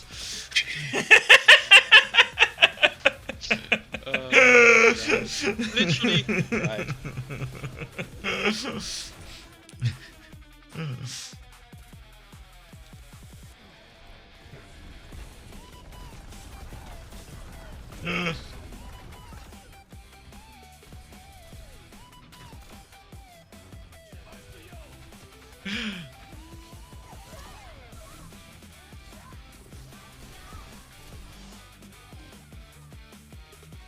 I made tuna pasta salad, which was good and easy. Yeah, leftovers are kings in these long stream situations.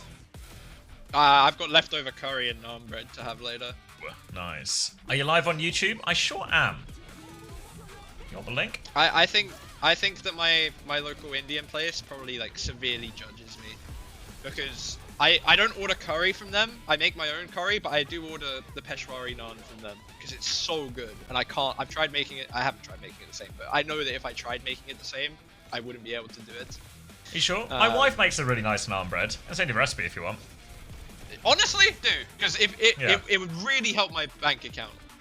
Yeah, because it's but- like obviously you have to do like a little bit of baking, right, to make the dough and stuff. But I think Yeah, it's relatively easy, and obviously it makes a bunch, you know. So it's like you can freeze them and stuff.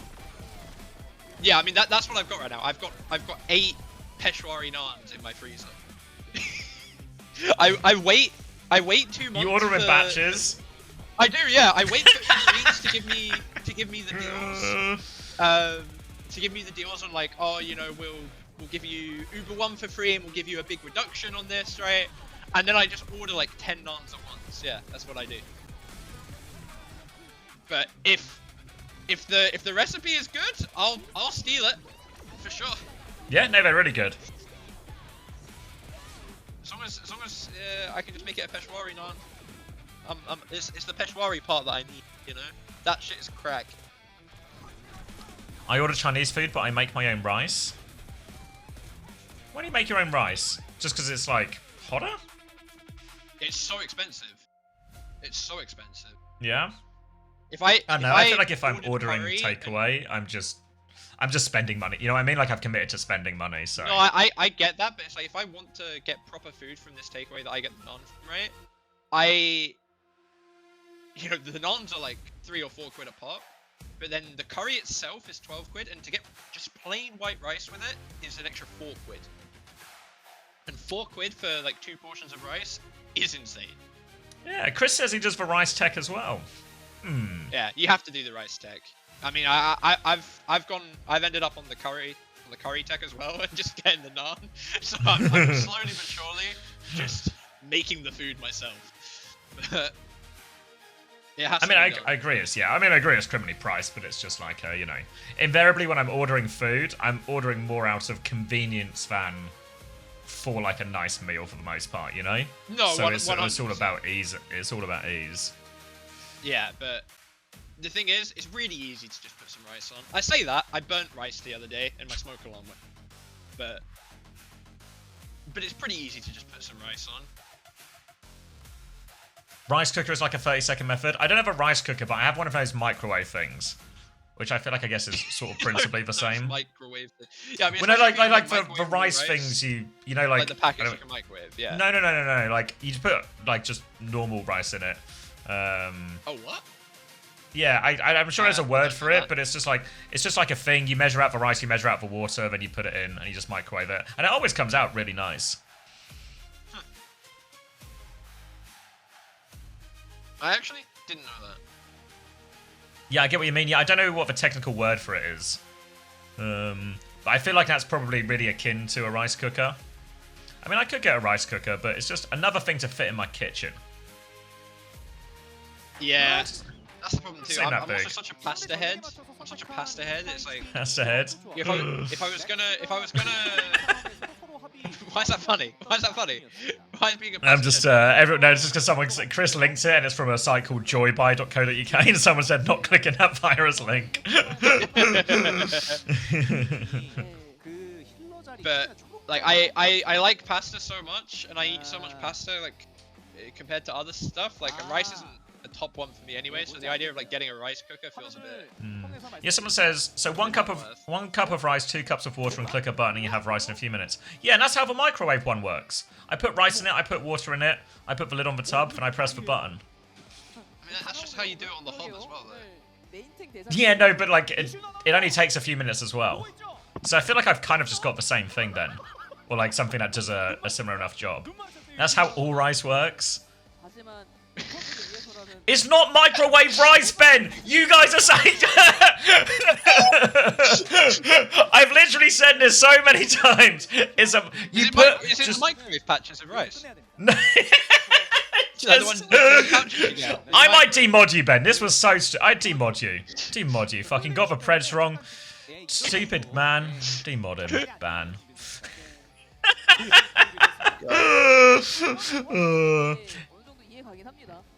And you put rice and water in it. Yeah, it comes with a little... It's sort of like a built-in sieve, so you can, like, wash the rice. And then you put in whatever quantity of rice you need, whatever quantity of water you need. Then you pop it in the microwave for a specified time. And then it comes out. And it always comes out really nicely cooked. You know what I've been wanting to make? It's like a sticky rice or something. I've been wanting to try that. So it feels like it does the same job as a rice cooker. It's just not a standalone device for the rice cooker. Well, it's also, like, allegedly, if you do a rice cooker, it's meant to taste so much better. Is it? Is it? I don't know, but that's what I've heard. That's what they're alleging. You know? Chris says it is better. See? Literally being alleged. I have both, and the rice cooker is Thanos from Hitori. Okay. See, now this is a pitch. Because before you were just pitching me something that did the same thing, but I'd have to buy something new. But if it's significantly better, rice cooker equals Thanos. Okay. Okay.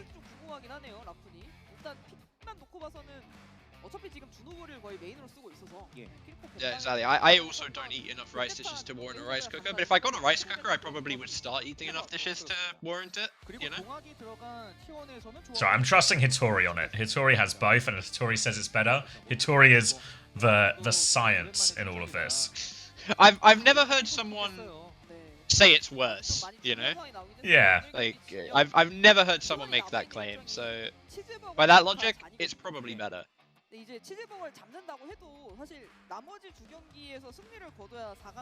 You'll never convince me that a rice cooker is extra clutter but a kettle isn't. This has to be rage bait. That is such This has to be rage bait. That is immaculate rage bait. He's right. I agree with him. Yeah, but do you drink hot drinks, Chris? Like, I don't drink hot drinks, so I never really... The kettle is, like, minimal value to me. But my wife drinks, like, you know, multiple cups of tea a day. So the idea of not having a kettle for that is like a huge time save. It's pretty annoying if every time you want to make tea, you gotta boil a pan of water. You can boil water in a pan? Yeah, but no way the people trying to sell me a rice cooker are now telling me I can just boil water in a pan. Come on, you fucking hypocrites. I see through your nonsense. You know what? Why did I go empty my kitchen now of everything that isn't just a pan?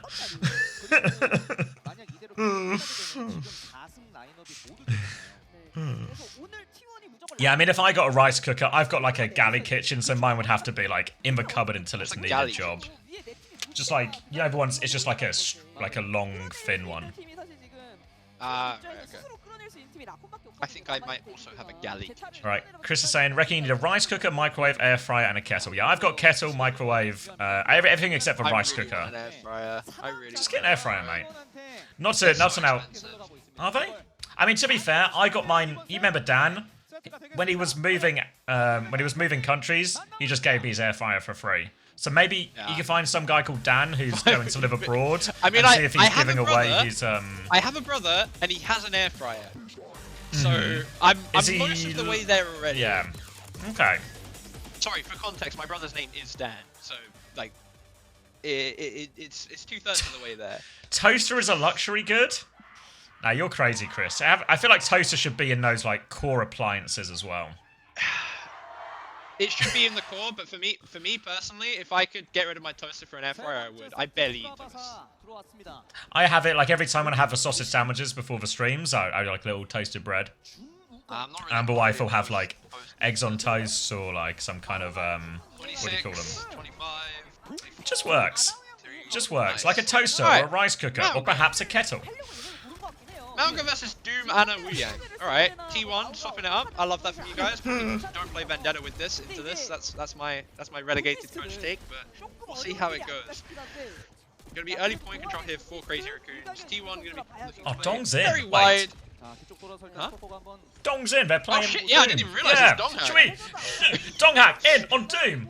They've gone some kind of Zeta Division solution to this, but with a Doom Fist. So Dong hack Oh, he's got has a been London skin. My God. he's been put in with one mission. Just quickly reverse sweep Crazy Raccoon, will ya?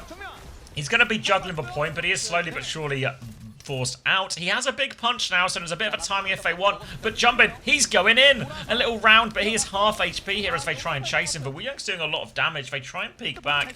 Crazy Raccoon have secured the point a little bit ago, though. So all of this is just a W for Crazy Raccoon the entire time. Eventually, Donghack needs to make some kind of move. It's actually crazy that Donghack has taken more damage than Junbin in this whole situation. But actually, it's going to be Crazy Raccoons making the first move around the side with a double DPS flank. Going to force all of T1 back. It's going to be a 5-man rotate in the end. Just a pure flip. Good rotate from Skewed and Bliss to not get caught. But soon we're going to have to do something. I'm assuming we're waiting for this Nano at this point. Right now, just frontlining the Malga. This Nano Doom? Yep, Nano Doom time. Not sure who he's going to go on, considering it's Juno Lucio. Just going to get booped. Just going to get beamed. Going to get kited. Going to find a wild Heesang to turn around to. Just getting pocketed. Meanwhile, Tron's going to find Proud in the middle of this. And the Doomfist isn't quite going to be able to catch the Juno. Heesang's going to be cleaning up on the side, and it's a bit of a miserable first team. Yeah, Meteor Strike was thrown in there as Donghack, but will finally get one kill. Oh, maybe he's going to get a second kill as well. It's a huge punch as well. Heesang needs to be careful. The cap's gone through, so it doesn't actually make a difference, but at least something cool happened with the Doomfist eventually. You have to wonder if they're just going to continue to stick this. Esther's gone over to the Echo as well. Yeah, gonna get the Echo swap. Personally, probably would prefer a Farah, but I think Echo's fine. Gonna have the Wuyang, presumably gonna go over to Donghack going into this fight. But Crazy Raccoons, they have Beat, they have Cage, they have Override Protocol, I think it's called, and they have the Vendetta. Not exactly as if Wuyang is gonna stop a lot of that. Maybe we can get an AJ going or a Cage Jax. Just gonna end up on either side of point here. Let's see who pulls the trigger first. Yeah, the nature of a Doomfist really just require you to play a carry role, as the override protocols will be traded in the sky. They're going to meet above the point as well. There's an Echo with this one, but Proud, he's going to take down Heesang. Just not a whole lot of damage going out here. Looking really American with this. There's a Tidal Blast on point with that Cage jump. They don't want to cancel that Cage and get out, but the anti-nade is good. Donghack will turn around, clean up now, and they can flip the point right back. And finally, T1 have a fight win. Yeah, it's a good. Oh, pardon me. It's a good one for T1 too. You're sure you commit 2 of your ults, but your comp's a lot less reliant on the ults than you'd assume Crazy Raccoons is, right? You have a lot more individual hero power. You have this Nano coming up, just gonna not let them through the point for free. It's a big nade. Maybe you get a kill here. It's actually gonna force a B out from Charong. Heesang's gonna find Zest in the middle of this. I think the rest of T1, no, Skewed is gonna get caught too. Just gonna get run down by a cross map beat. Cannot be happening if you're gonna play this comp, but it literally did. Yeah, Donghack will find a late trade onto Jumpin as well, which means there is maybe a quick retake on the cards for T1, but that's going to be the problem, right? Like, Donghack has to play sort of slow and evasive for a lot of these timings around, like the Nano and the Tidal Blast. Meanwhile, Crazy Raccoon, they can kind of just send it with Amalgam, but they're actually making a swap now, so Jumpin's going to go on to the Orisa, so can still play fairly aggressive, as is the nature of any Juno or Lucio comp, but now Jumpin has a few more counterplays towards the Doomfist here. Nano comes out onto Donghack, little boop in here, and he's just playing counter dive a lot, actually, on the Doomfist here, just punching people back in. Here's another one on a separated jump in here, and T1 actually looking good for this now. One player left, little over his head, but the punch will connect. They'll clean this one up, and they'll be able to flip it right back. Now a copy and a Meteor Strike for the next one.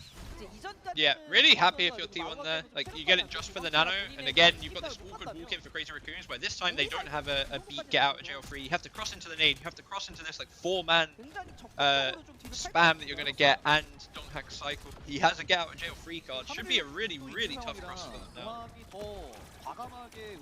Sorry, I'm getting distracted by the toaster and sandwich maker chat. It's gonna be okay. Override protocol out from Stalker now. We'll clear a lot of space as T1 will just back it up. We're about to have this copy timing if they want to go, and there's a raid to use on point, but now it is in the backline. Meteor strike out, copy Lucio on the go. We don't have a perk yet, so we don't have half beat. Donghack's just going to use his Meteor strike onto the roof now, but needs to find a key target to connect to. Looking for this one, punches the wall, not Heesang though, so Heesang gets away with it. Skewed's found one, Zest has actually found another. Doesn't have the copy beat yet because he's just been chasing stuff down. We are into overtime as Jumpin has flipped it, but he's a little bit outnumbered. There's an echo above his head now. He's trying to live, trying to stabilize, but no heals. Now, just I think, yeah, just one more player. Stalker actually find a kill as he goes in there, but T1 back in control. Yeah, little sketchy there towards the end. Should be it. Heesang coming in over the top. Does have his ult if he wants to commit. Would be a questionable decision. Gonna get knocked on his back. A little bit scary for T1. Like, letting Crazy Raccoons get through and get their beam off on point is far from ideal. But they end up winning the dogfight in the end. Sticky Stalker couldn't get it done. Moving forward to the next point now, it should be T1 making it there first as well, which is really good for their comp. Then again, Skewed is so fucking slow. So I'm actually just wrong. It's gonna be Crazy Raccoons making it there as 5 first. Skewed's not gonna be able to get the setup that he'd wish to get. Gonna be a castle from Stalker too, which is, you know, pretty fucking good into T1's comp, I'd say. And a slow cooking beat here for Chiron. Yeah, now they're starting to lean to more and more counters in all of this. It means T1, there's a lot more pressure on all of these dives for Donghack, much smaller room for error. So in many ways, they could just also play slower, play a bit more for Bliss and Skew to carry in these situations. There's a Sundering Blade to kick us off to try and force the point. Heesang won't get any kills, and Donghack just get in for the touch. He's got a big punch available as well. Doesn't connect that one. Needs full pocket though, so that Nano comes in. Jumper's going to try and turn with a Terror Surge, but can everyone get out of that? Skewed has to, Bliss has to self-cast for Tidal Blast. He's looking for the stun on it. The beat is comically late from Chirong. Just watches him die in front of him. Did he not have it, or does he just hate him? Chirong and Heesang found killed two kills with the beat push nonetheless though. Donghack still trying to block it up, but will get beamed down, so the beat push does work in the end. Orisa not required. Sorry to my chat, my PC is fucked and sometimes does this. You're just gonna have to firm it. It'll fix itself. Refresh the stream if you need to. If not, it will fix in a minute. But yeah, bit of a monstrosity of a beat there in the end. Doesn't quite have it in time to save jump in. Overextends onto the Wu Yang. Coming back now on the Cat Bull. You know, nice respectful Overwatch we're playing here. Looking like a Dallas versus Extinction game. Now coming back from Crazy Raccoon as they've just gone Bull, Cat, and it's about to get even more chaotic. In theory now, Bliss and Skewed, their life is about to get real tricky here. And who on earth is Donghack meant to punch when everyone can fly? Maybe this Cass? Oh no, the Cass can fly as well! Forces the copy out immediately onto Zest. Everyone can fly now, there's no one to punch. Proud finds a kill. Little counter punch to stop the Bull, but Crazy Raccoon are still in control of point. And T1, they need to try and find a way back in. Donghack's going to get himself onto point, but jumping can contest this for forever. Oh my god, the crown to Vigi nearly getting him low. Donghack turning onto jump in now. Still point control in hands of Crazy Raccoon. Override protocol and beam coming out from either side. Don't know if Proud's even going to be able to do much from this though. Who do you shoot when everyone flies? Somehow it's going to catch Chirong, put him really low. Donghack in now is going to find Stalker with the slam. Can maybe chase jump in here. He's going to opt into it. Good damage onto backline, gonna get back there. Should be Cat finding going T1's way. We're just playing TDM. I swear we're just playing TDM. Yeah, Zest has now gone Sombra in all of these things as well, and Crazy Raccoon, once again, they are in the sky, making it tricky for Donghack to find a kill. Stalker going to try and find his way back in here. There'll be a catnap going on soon, but really T1 with the more reliable tools, I think, in terms of this nano available. Chance to throw it onto Donghack or even onto Proud as a bit of a counter dive tool. Bliss is going to have to wave himself on the way out of that one. They come back to try and help. Zest is just going to play pocket, I think, with a lot of these hacks, keeping that ball at arm's length. The rest of Crazy Raccoon are going to try and force point during all of this. T1 really can't afford to let the flip go. They've nanoed onto the backline, though. Donghack's going to struggle to find anyone with this. He's going to go to the other side of the map now as well. Finds Vigilante, that'll do. Proud's killed Stalker, who is probably the most stationary of all of them. Little Sleep and a Virus out, but it's a Vendetta, so it still takes a while to kill. They deal with everything T1, and the Cat's going to die late. So they do have ults coming back. Max. Stalker's now on Sombra as well. And they maybe actually get a touch on the ball comp here? Or is Jumping going to spawn in time? No, the spawns are so late. I don't think they can. Should always be able to stop it. I'd like to draw attention to the fact that Heesang went in, got... Oh, it does get it. Somehow gets it past Donkhack. Not sure how that's possible. Actually winnable now. Chorong's back with the ult as well. Could drag someone into the mines if he's got the brain for it. Looking for it now. Grabs someone. Just pulling them into Stalker to finish him off. Donkhack's going to find Heesang at the same time. Chorong falling low. Point is still in the hands of T1. Sombra duel on the side. Stalker doesn't quite manage to finish off Zest, who's coming up on EMP. Could be the decider if this goes much longer. Looking for Proud now. The cat is so low. Please kill the cat. Punch the goddamn cat. Cat is dead. Wu Yang has come out. It is going to end up being a T1 cat, but a little bit sketchy there at the end. Yeah, really sketchy at the end. Gave him a last contest. In many ways, it sort of only worked. It worked out fairly evenly ult-wise. You know, Jumping invested for Minefield, Bliss invented for the Tidal Blast. So it's sort of okay. And T1 might just give themselves a map in this series now. Yeah, too true. Jumping's going to go onto the Hazard now. But Zest has the EMP. God, how long has it been since we've seen an EMP? Is this the first EMP of the year, it feels like? In the hands of Zest now, a chance just to hit this backline. In theory, if any of these... everyone's so squishy. As much as they can fly, if they get hit by the EMP, they should just die. Guys, just hit your shots and you'll win. Stalker getting through, found an angle onto Bliss now. The cat died with it. How do you live? Actually, what do you do? Nano's going to go out on the crowd with the override protocol here. Can he find anyone? Found Jumpin. Jumpin's low. Got the block though. Oh, good wall! Block it. I don't know if he can actually kill him. He does manage to get it. He gets the back shot on him. Doesn't quite get the full damage reduction. Meanwhile, Chorong's just trolling on coast, fighting Nana. He's going to get EMP'd along with Heesang, going to trade, and it's going to be a team-1 fight win, but it's so fucking scrappy.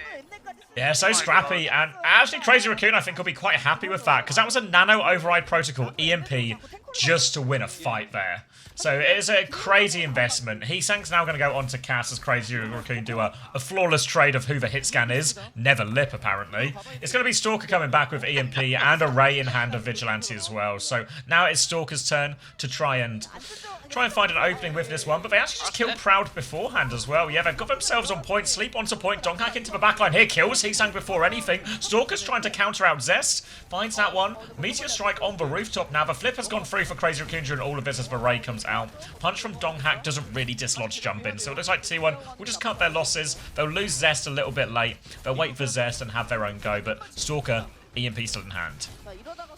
Yeah, bit of a disaster with E1, the fact that you just lose like that. Didn't even need them to use their EMP in the end, and you commit your Dumo. Another Sombra duel on the side that's going to be opted out of, and going to be disrespected by Chorong and Bliss. Chorong's going to get the better of it though. Jumping falling low here, eats the nade, gets Donkhack, but it's going to get traded. Still winnable here for T1, maybe, if they just click them, guys. Just get a click going. Hey, it's cat comes in. Yeah. I mean, honestly, felt like they were in a 2v4 there, but the catnap is just. We'll get you skewed. Now they're going to position back on point. They have a High Noon and a cat to fly around. So it looks like Crazy Raccoon are in a position to tie this one up, really, with the way the ult economy looks. If anything, T1 might be worth throwing themselves at this one just to force out a few of these ultimates more than anything. Yeah. The High Noon comes out early, looking for the backline. They are all inside. Donkhack trying to say D-peaks as well. Overtime to be triggered. Bliss in a little bit of trouble. Will get deleted. Stalker's found a kill on point onto Zest as well. Was having no lock on the Sombra since it became a mirror. And that will just be another kill on point. And that'll be tied up 2-2. Crazy Raccoon right back in it. Bliss has got to swap off with Wu Yang. He's got 80% of his ult in that entire point.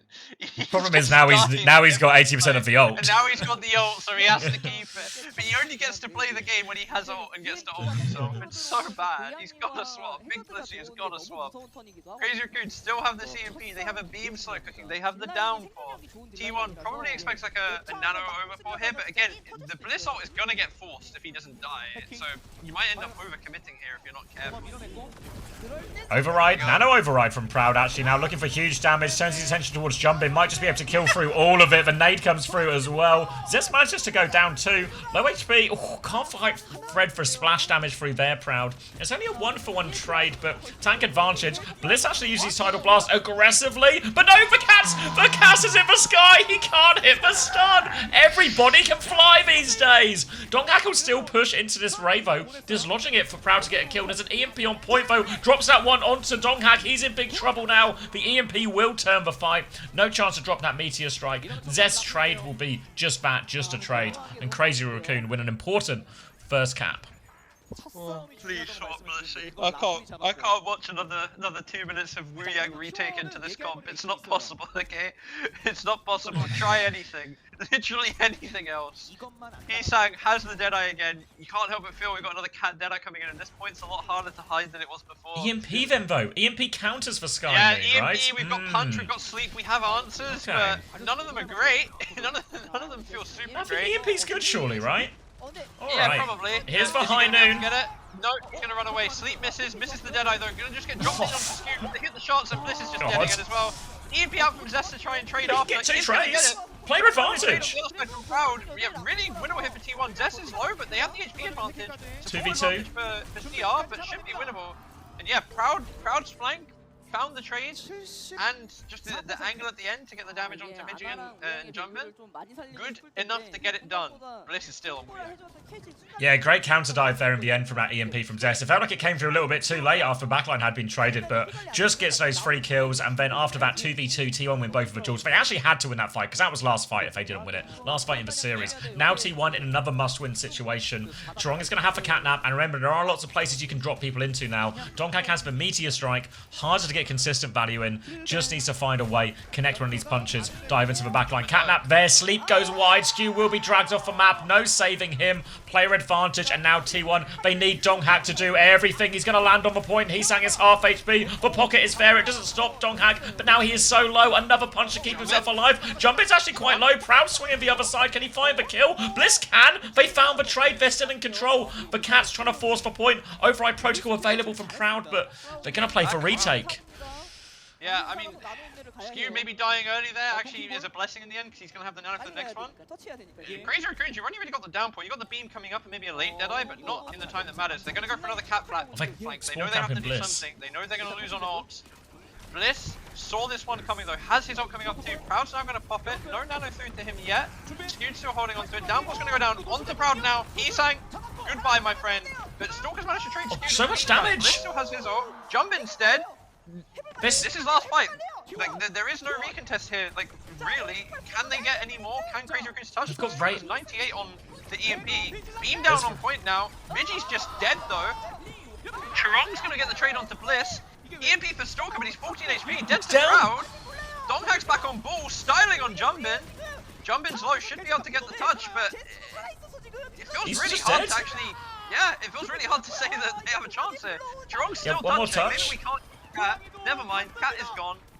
Soldier's boobs. This Yeah. fever dream PDM map is going to go T1's way. Unbelievable, actually. Unbelievable. What a crazy round. It all started with kitchen talk this, kitchen talk that. Is a toaster a necessary appliance? And it ended on a Doomfist cat.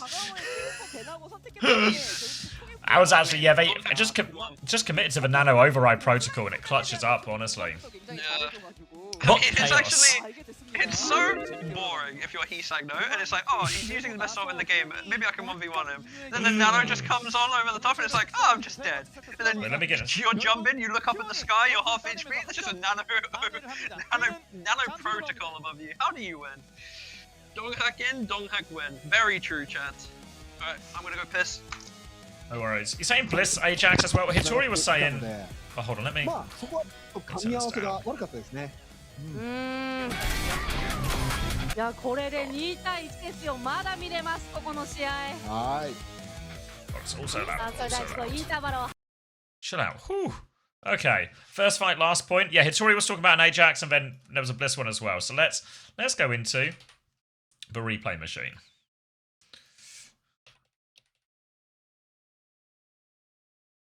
Search OWCS Japan. Yeah, because Korea doesn't exist on YouTube.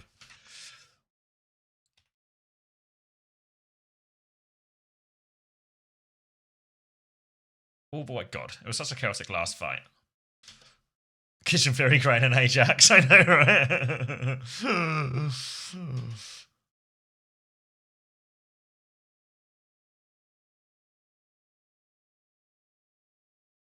Is he hacked out of it?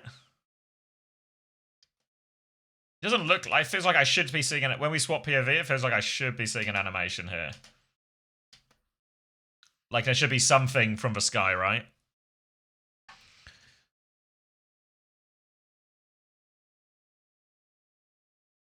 These comps are so disgusting. Yes, I think you're probably right, Hitori. I can't be sure, but I think you're probably right.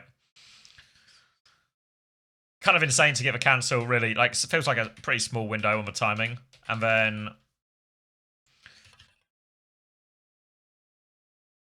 Oh, yeah, I thought I'd gone too far. And then the last fight, just Bliss Ajax his as well. So we override protocol. Obviously, we're watching Proud try and hard carry. Bliss is currently under severe duress in the backline.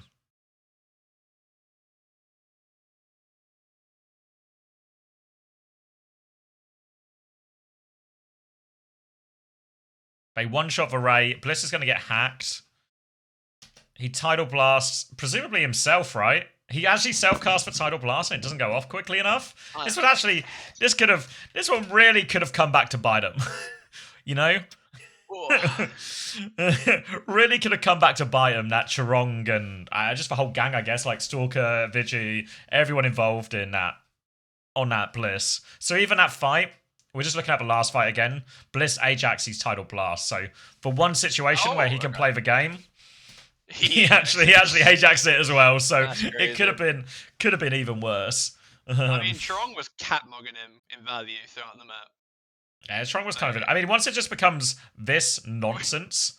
yeah, then you just play whichever hero has the best chance to survive. I mean, it's also like the swings they were getting with like the Deadeye and just the cast flanks were really, really strong as well, right? Like, also just enables you to play a better hero in the same style. Daniel says, Diva is open. It's just, Diva is open. I mean, no one's picking Diva. It's a completely fair and valid point, yeah. Yeah, but you can't punch anyone in Diva.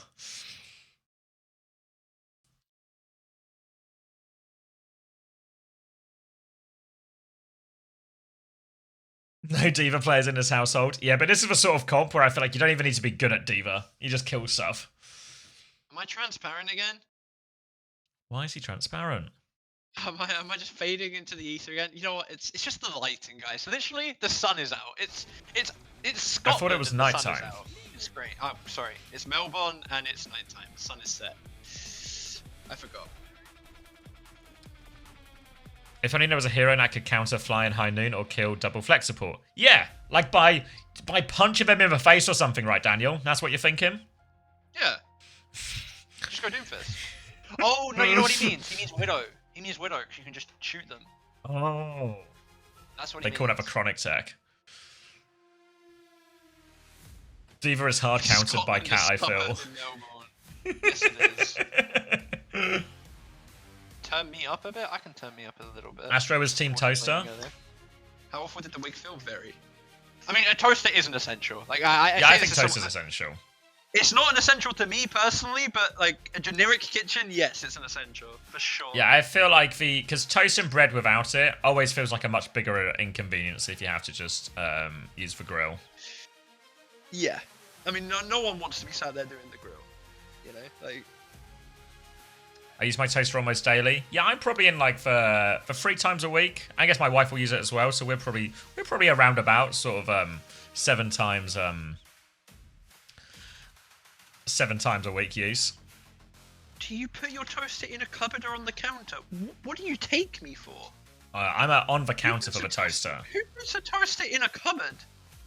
Think of a cost of living crisis. You're right. It will be energy inefficient. Yeah, I'm on the counter. Well, yeah, of course. Who puts a toaster in a cupboard?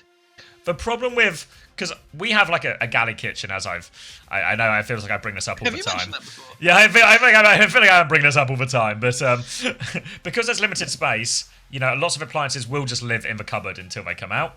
But yeah, but those the toaster gets covered in crumbs. Well, the toaster gets covered in crumbs as well, you know. So you either have to decrumb the toaster or just deal with a crummy cupboard. Yeah, I've got a fairly big galley kitchen, so I have space for all this shit. If I'm honest, you know what I got? You know what Mia got me recently? It's actually like helped out quite a lot. I got a veggie chopper. A veggie chopper? Yeah. So you just like a chuck it. You still have to chop the veggies a little bit because you have to like make it small enough to fit, but like a food processor. Like, I'm not sure if it's the same thing, honestly. Maybe. Everyone's saying so he got a knife.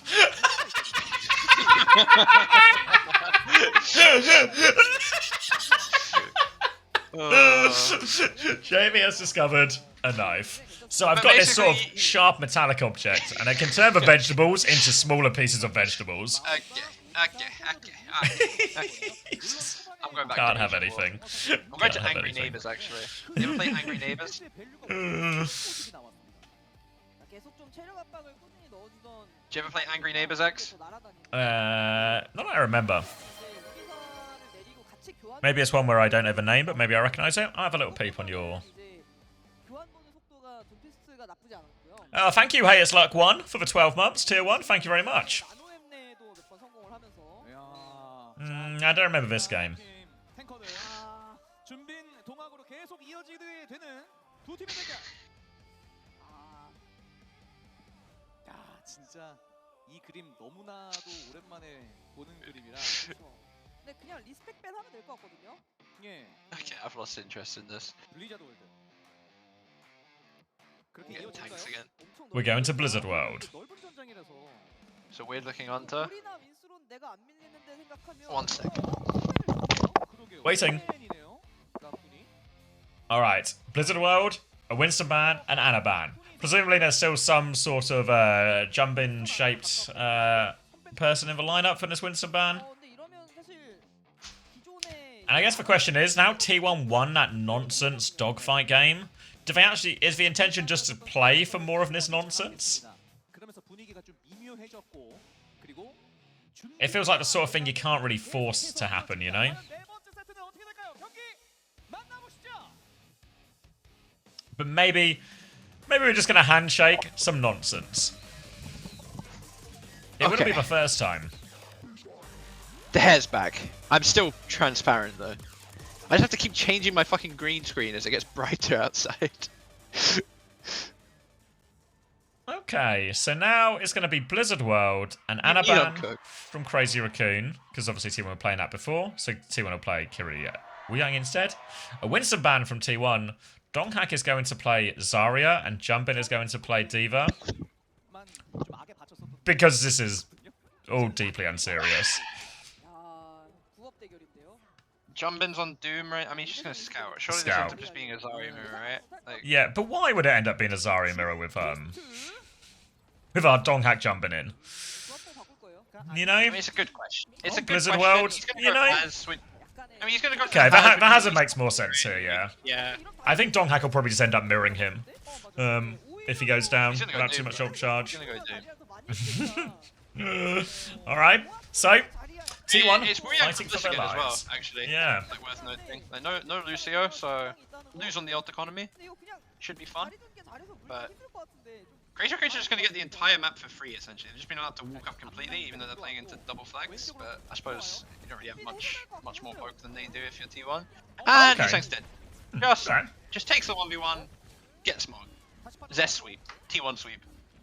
T1 sweep, Zest sweep. Jumpin is now stuck behind. It looks like Donghak and Zest want to go do something about that. Everyone's going to come do something about that. The rest of Crazy Raccoon are there, but Jumpin's taken such a beating. He will just die in quite a protracted way, which means that's a minute off the clock for a whole lot of nothing happening. Yeah, I mean, it's actually just terrible. It's terrible Overwatch. Just a minute of inting. You know, Heesang dies, shit happens, whatever. Maybe let's not waste another 30 seconds before dying. Heesang's gonna make swap over to the Tracer now he's gonna die again! Because we don't like time banks. Everyone, one at a time, okay? One at a time into the feed. Strong nearly has a Thank beat you, bow. Heesang. He's dead. Alright, one at a time. Just, alright, single file, guys. Oh, Shibal. What are they doing?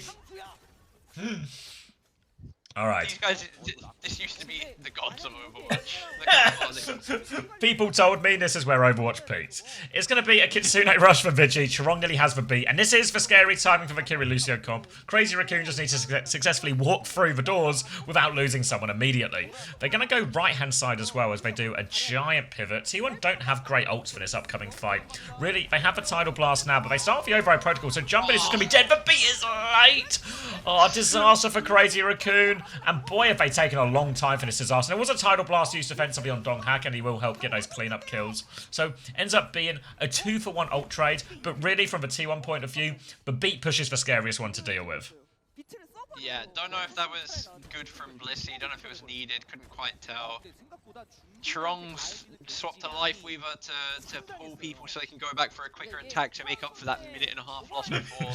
Every Yeah, second counts now. You've got the overhead protocol from Stalker, which should be the big difference maker in this fight. But it's also a bit rough for him to use on this point, right? Like if he's in a spot where he's actually shooting anything, he's probably peeking your entire backline, probably being shot by Proud. And Zest is close to his ult as well, might even just be able to get engage off on it in general. And the longer Crazy Raccoon wait, the better T1's ult situation gets. It's actually going to be then pull the first trigger with Kitsu. Yeah, Override's going to come out. Looks like he's mostly cancelling each other out. Stalker maybe a chance for a late snipe if he can find anything. Proud will just pivot round to the high ground. Going to be a Kitsune rush from Vigi to keep this one going as well. They've just really given up a lot of space here, T1. They'll clear out jumping, but Donghak's about to have a grab. They're all stuck behind point though, so they have to retake into this one. They're going to try and bubble Zest up that slope now as they walk forward. Zest will get one touch. Now here comes Donghak, but Donghak needs all the help in the world. He's still behind. There's a wall. He's going to drop a grab here onto it. Jumping will die. Post bomb for a trade. Doesn't find anything. TP'd off. They've lost 2 ticks, but they have a tank to throw at them here. They're just trying to heal up T1. They're so low. Zest is going to come around the corner now, and Chirong is a Lucio fighting a Vendetta, so that one goes as you would expect. They're pinned in as Donghak keeps pushing, but Skewed is low. He doesn't have any cooldown. Stalker's found too. They've stolen the count. How on earth has Stalker won it from that situation? Just kill him. They're trapped in the corner. They C9 the point. They don't even find the kills they were C9 the point for. And now, I guess a successful first point for Crazy Raccoon. Yeah, I mean, that's just wide peaks and Emre at half HP in a winning situation. I mean, T1 from the start of that fight, which is on the back foot, they gave up the entire map for nothing, so maybe a deserved loss in the end. Jumpin's made the swap over to the Dominate now, so we'll see how that goes. I don't know if I agree with that. Probably just go Zarya, mate, honestly. But gonna use the shield in this first corner here. T1, they have double DPS ult and Wu Yang ult here. Crazy Raccoon coming up, both support. Yeah, they're going to meet them on the corner. Going to be a Sundering Blade from Zest around the corner. Chance to bubble this one as they try and run away. And run away they will. They have to concede a little bit of a space, but nothing really too much lost from Crazy Raccoon, who are about to have both their support ults as well. Another barrier array timing as Proud will drop that override protocol. Looking for them here. Trying to catch that, but they've lost Bliss up in main. Proud's going to look for another kill behind here, but not really too much to shoot at. Donghak has been forced all the way out here. Somebody help Donghak. Really big divide in the T1 formation now, and this second point is really falling apart for them. Donghak's got himself out, I think, but it's messy. I mean, it's 2 ults used and a fight lost, and now Crazy Raccoons have 4 going into next. So you have to assume the Stalker's probably going to start with Hisun, or maybe even a Kitsu on the point from Vigi. But it's not an easy one for T1 to answer. It is going to be Kitsu's out first on point, and Jumpin's just going to die. Jumpin's just going to die again before the meat comes out. Chirong like, I don't hates know this who I'm guy. blaming more on this, but there's a severe hatred between Chirong and Jumpin. Like, trying to make each other look bad. So T1 are going to end up trading up towards the end, and crucially, they're going to be using, like, they're going to be able to save the grab, right? And they're going to win yet another beat fight. Yeah, Chirong doesn't save Jumpin again. Honestly, that one probably feels a little bit more like Jumpin's fault, is my instinct there, because he's kind of just out in main on the Domina, and it feels like there's... Yeah. Either way, though, it's a bad look for Crazy Raccoon. We talk about these beat timings being such a powerful one when they're running like a Kiri Wu Yang backline, but not decisive at all. And now Crazy Raccoon, they are out of ults, and a grab from the top ropes here. They are all in here. Asuzu will go. Spin to win, though, and it's a stylish win. Thank you, Perplexing 4 for the tier 1 for 15 months as well. That's a nice, easy one. There's only 20 seconds left. Yeah, again, relegated coach, so I'm not sure on this one, but I think getting 4-man grabbed is bad. T1 have the only ult available in this override protocol. Has Jumpin actually used an ult yet, or is this like the slowest cooked dominant ult of all time? I haven't seen it. No, I think this is the first one. It feels like he should be on way more than 70%. Skew's gonna get the late trade onto Heesang, because we love staggering in the Crazy Raccoon household. After that shot, Proud's now just gonna pop his ult, gonna run down Stalker. Fence is good. Stalker's fine for now. Jukes it. Jumpin's on point. Jumpin's gonna die with the space created. And honestly, I don't know what this is. I don't know. My mic is a lot quieter. I'll turn it back up. We're complaining a little bit, but I'll turn it up. That's right. My mic is broken. I'll crank it. Could never coach that grav, by the way. It's true. I mean, but it's a fact, it's a fact. Put Lip as tank. You know what? It's a first-time message from you, Bolt, but I'm starting to buy it, you know? Like, let's try a third tank. It's okay, guys. They have Grav as one of their only odds. Let's all walk up through a narrow stairway without any idea of where she is. That'll work.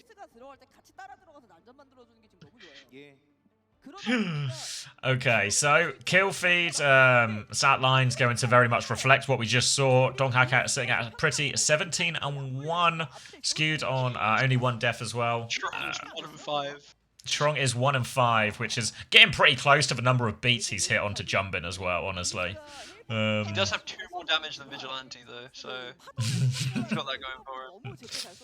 Yeah, and it just feels like Crazy Raccoon have let this game descend into like a really weird series of matchups, and now find themselves on the wrong side of it. As well. Like, just the vibe I got from that little walk back from Jumbin and the late Wuyang swap from Trong. The body language.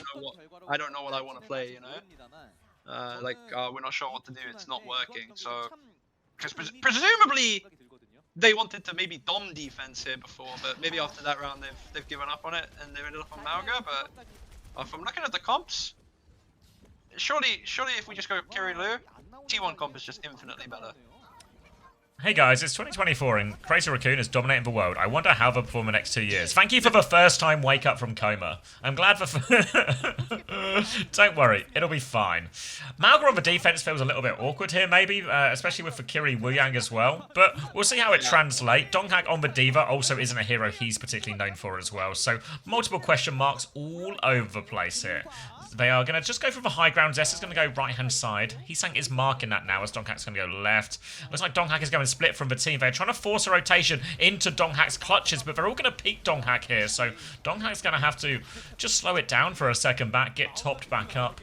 Presumably Zest is in position now. Heesang's now on this other side. He's actually getting forced back by Donghak, which isn't normally how that Diva Vendetta matchup goes. Yeah, Donghak has somehow cleared everything on this side, but now they respond. Jumbin is looking for the backline, but he's stomped. Has he stomped onto anyone? Where's Jumbin going? Now the high ground actually belongs to T1 here. They've managed to negotiate themselves a very good position. I think it was Proud who they were chasing right now, but Proud is rotating away. Bliss with the wave pocket, which is perfectly timed. And now they have the point force. They have Donghak on the backline. And Crazy Raccoon, are they lost? Do we need to call an adult? They just seem to be chasing T1 around the map and they can't catch any of them. Yeah, I don't know. I don't know what the comps are, honestly, from either team, but I don't know what the plan is. Like, surely you expect the fact that they can just swap Diva, and we're in a Diva mirror with Donghak and Jumbin in. Like, please get this off my screen. We've done it. Like, I don't want to see this. I just don't. I am a bit curious. I guess maybe like Wuyang because it's Blizzard World is the thought instead of the Lucio, but I feel like Lucio's still just good. But yeah, T1, 4.5 minutes to win realistically what's one fight, right? Car didn't really get that far. I'm pretty sure it's just on the bridge behind. Like, maybe slightly past it. Gonna be an early hold here from Crazy Raccoon to try and give themselves some time.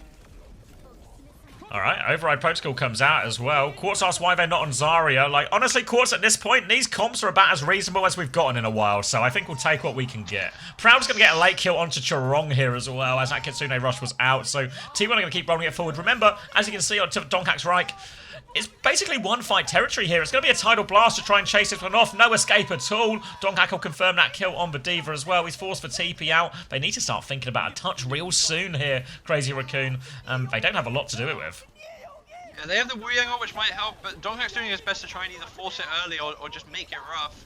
He's got the bomb, so he doesn't really need to worry about this too much. I think Jumbin made it through. Donghak actually dies.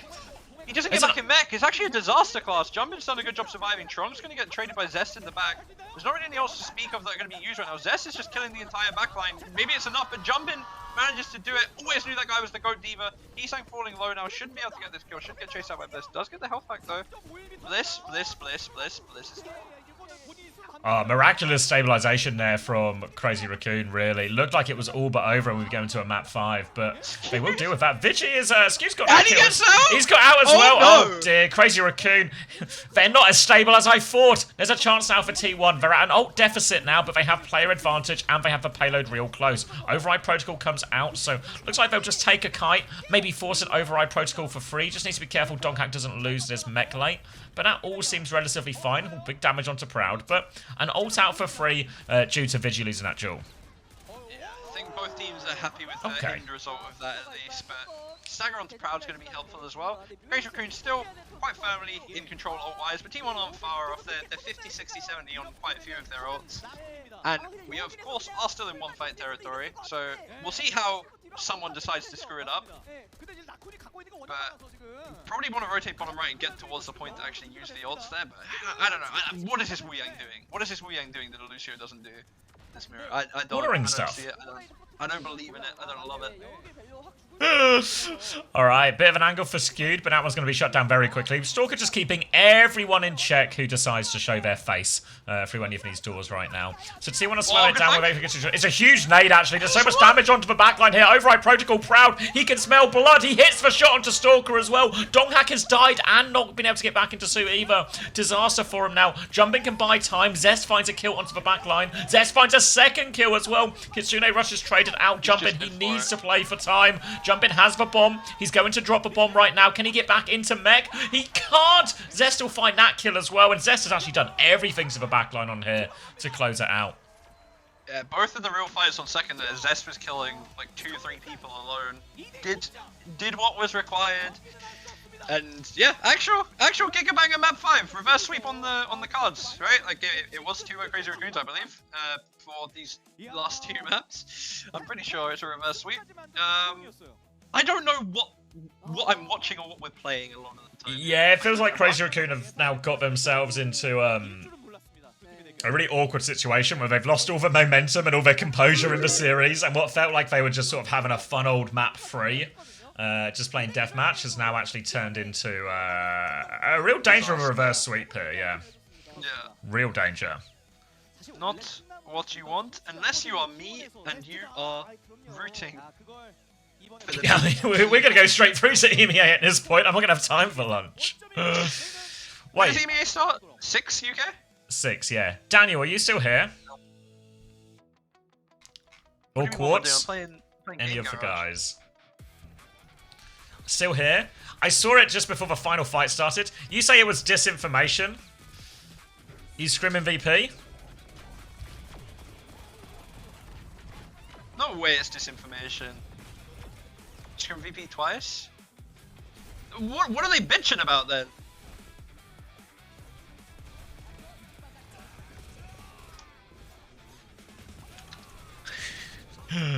Actual propaganda from CX? Actually, Wesker, that's propaganda from you. Because I didn't say it. I mean, what I will say is that I've had multiple VP, like I've seen multiple DMs from VP people saying it's the case. I've had their manager say it's the case. So let me pose you the question like this, Astro. You screamed VP twice, right? At the start of the week, how many blocks did you have with VP? Thank you, Power Tweaker, for the 16 months as well.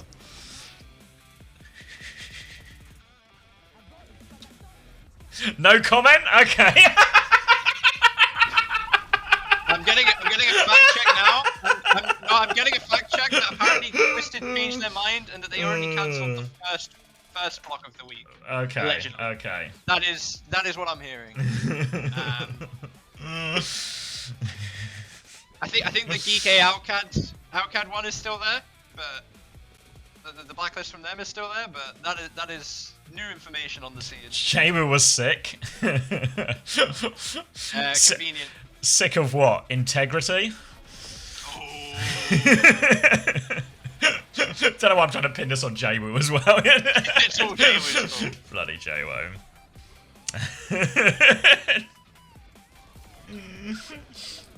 It's literally all Jaywoo's fault. What do you mean, what am I playing? Do you not see? It says Warfare 1917 at the top. Can we not cancel scrims now or what?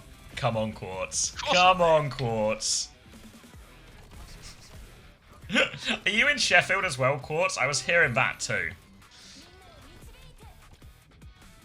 Is it your first time in England? Oh god, what a poor man. First time in England in Sheffield.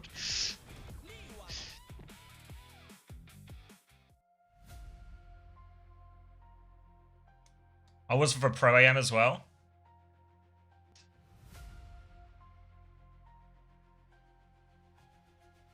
First time Sheffield. Maybe he was there as well.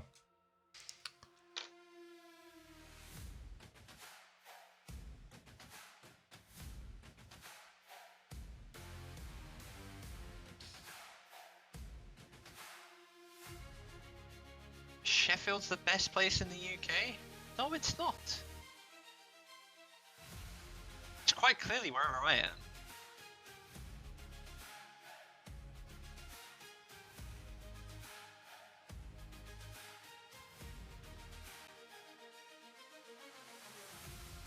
Good morning, Giraffe Man. Hello, Keist. I'm actually so dyslexic these days. I just read the word Reading as reading. I can't read anyone's names anymore.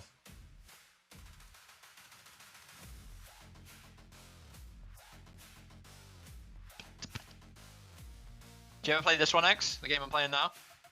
Tapping in. No, I don't think so. My mic's still really quiet. Fuck me, bro. Oh, you know what? I'll crank it up further. How about that? Crank it up further. This guy won't You let stop me know. cranking it.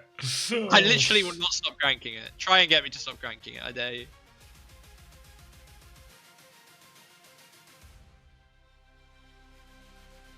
I'm too big. Can I go smaller?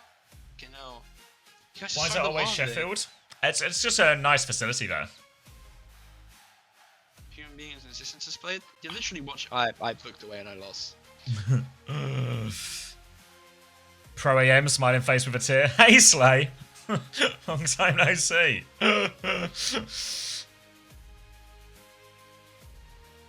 All the Sheffield talk bringing everyone back. Everyone loves Sheffield, mate. I fucked it up. You guys are just never happy. Literally Alright. never happy. Proud's got 26 and 4, 10 and 1 for skewed. Bliss 18 and 3. All just pretty yeah, one-sided scores all round. I just worry Crazy Raccoon have lost all their foothold in this series. Yeah, I mean, it's cooked, no? Like, momentum's fully gone. Yeah, I think so. I'm literally in Sheffield right now. He is standing next to Quartz. What was it you said? You just gotta look in a Dior? Yeah, looking at your shop, you'll see him there.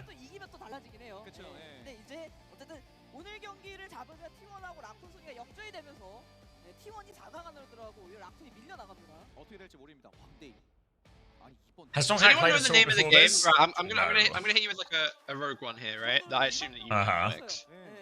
But we used to play it on during like computer lab in primary school, and you played as a badger, and you had to like go around and get food and stuff and shit. I don't even remember much of what you did other No, than that. know that you did I went to a human school, Oh, okay. not some kind of badger school. Shut the fuck up. He thought it was me calling him a non-human, but it was a badger bit. It was a badger bit all along.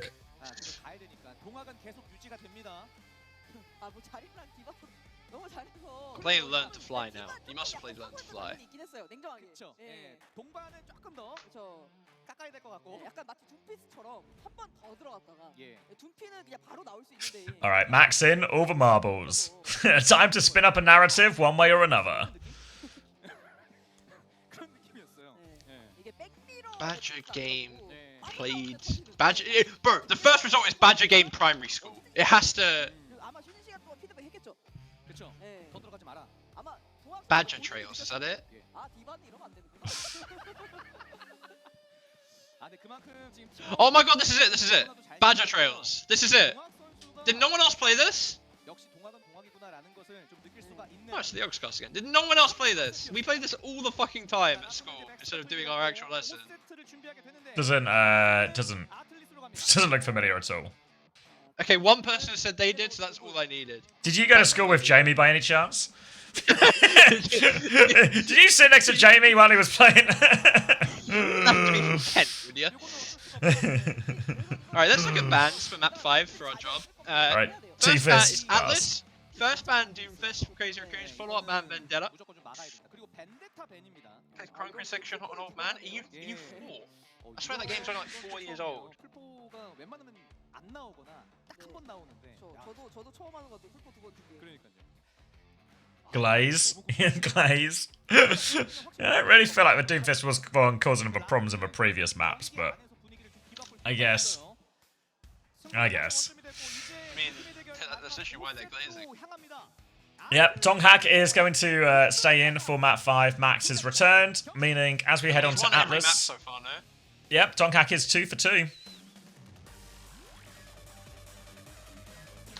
And does that also mean Jumpin is 0 for 2? But Jumpin played first map as well. Jumpin played first map.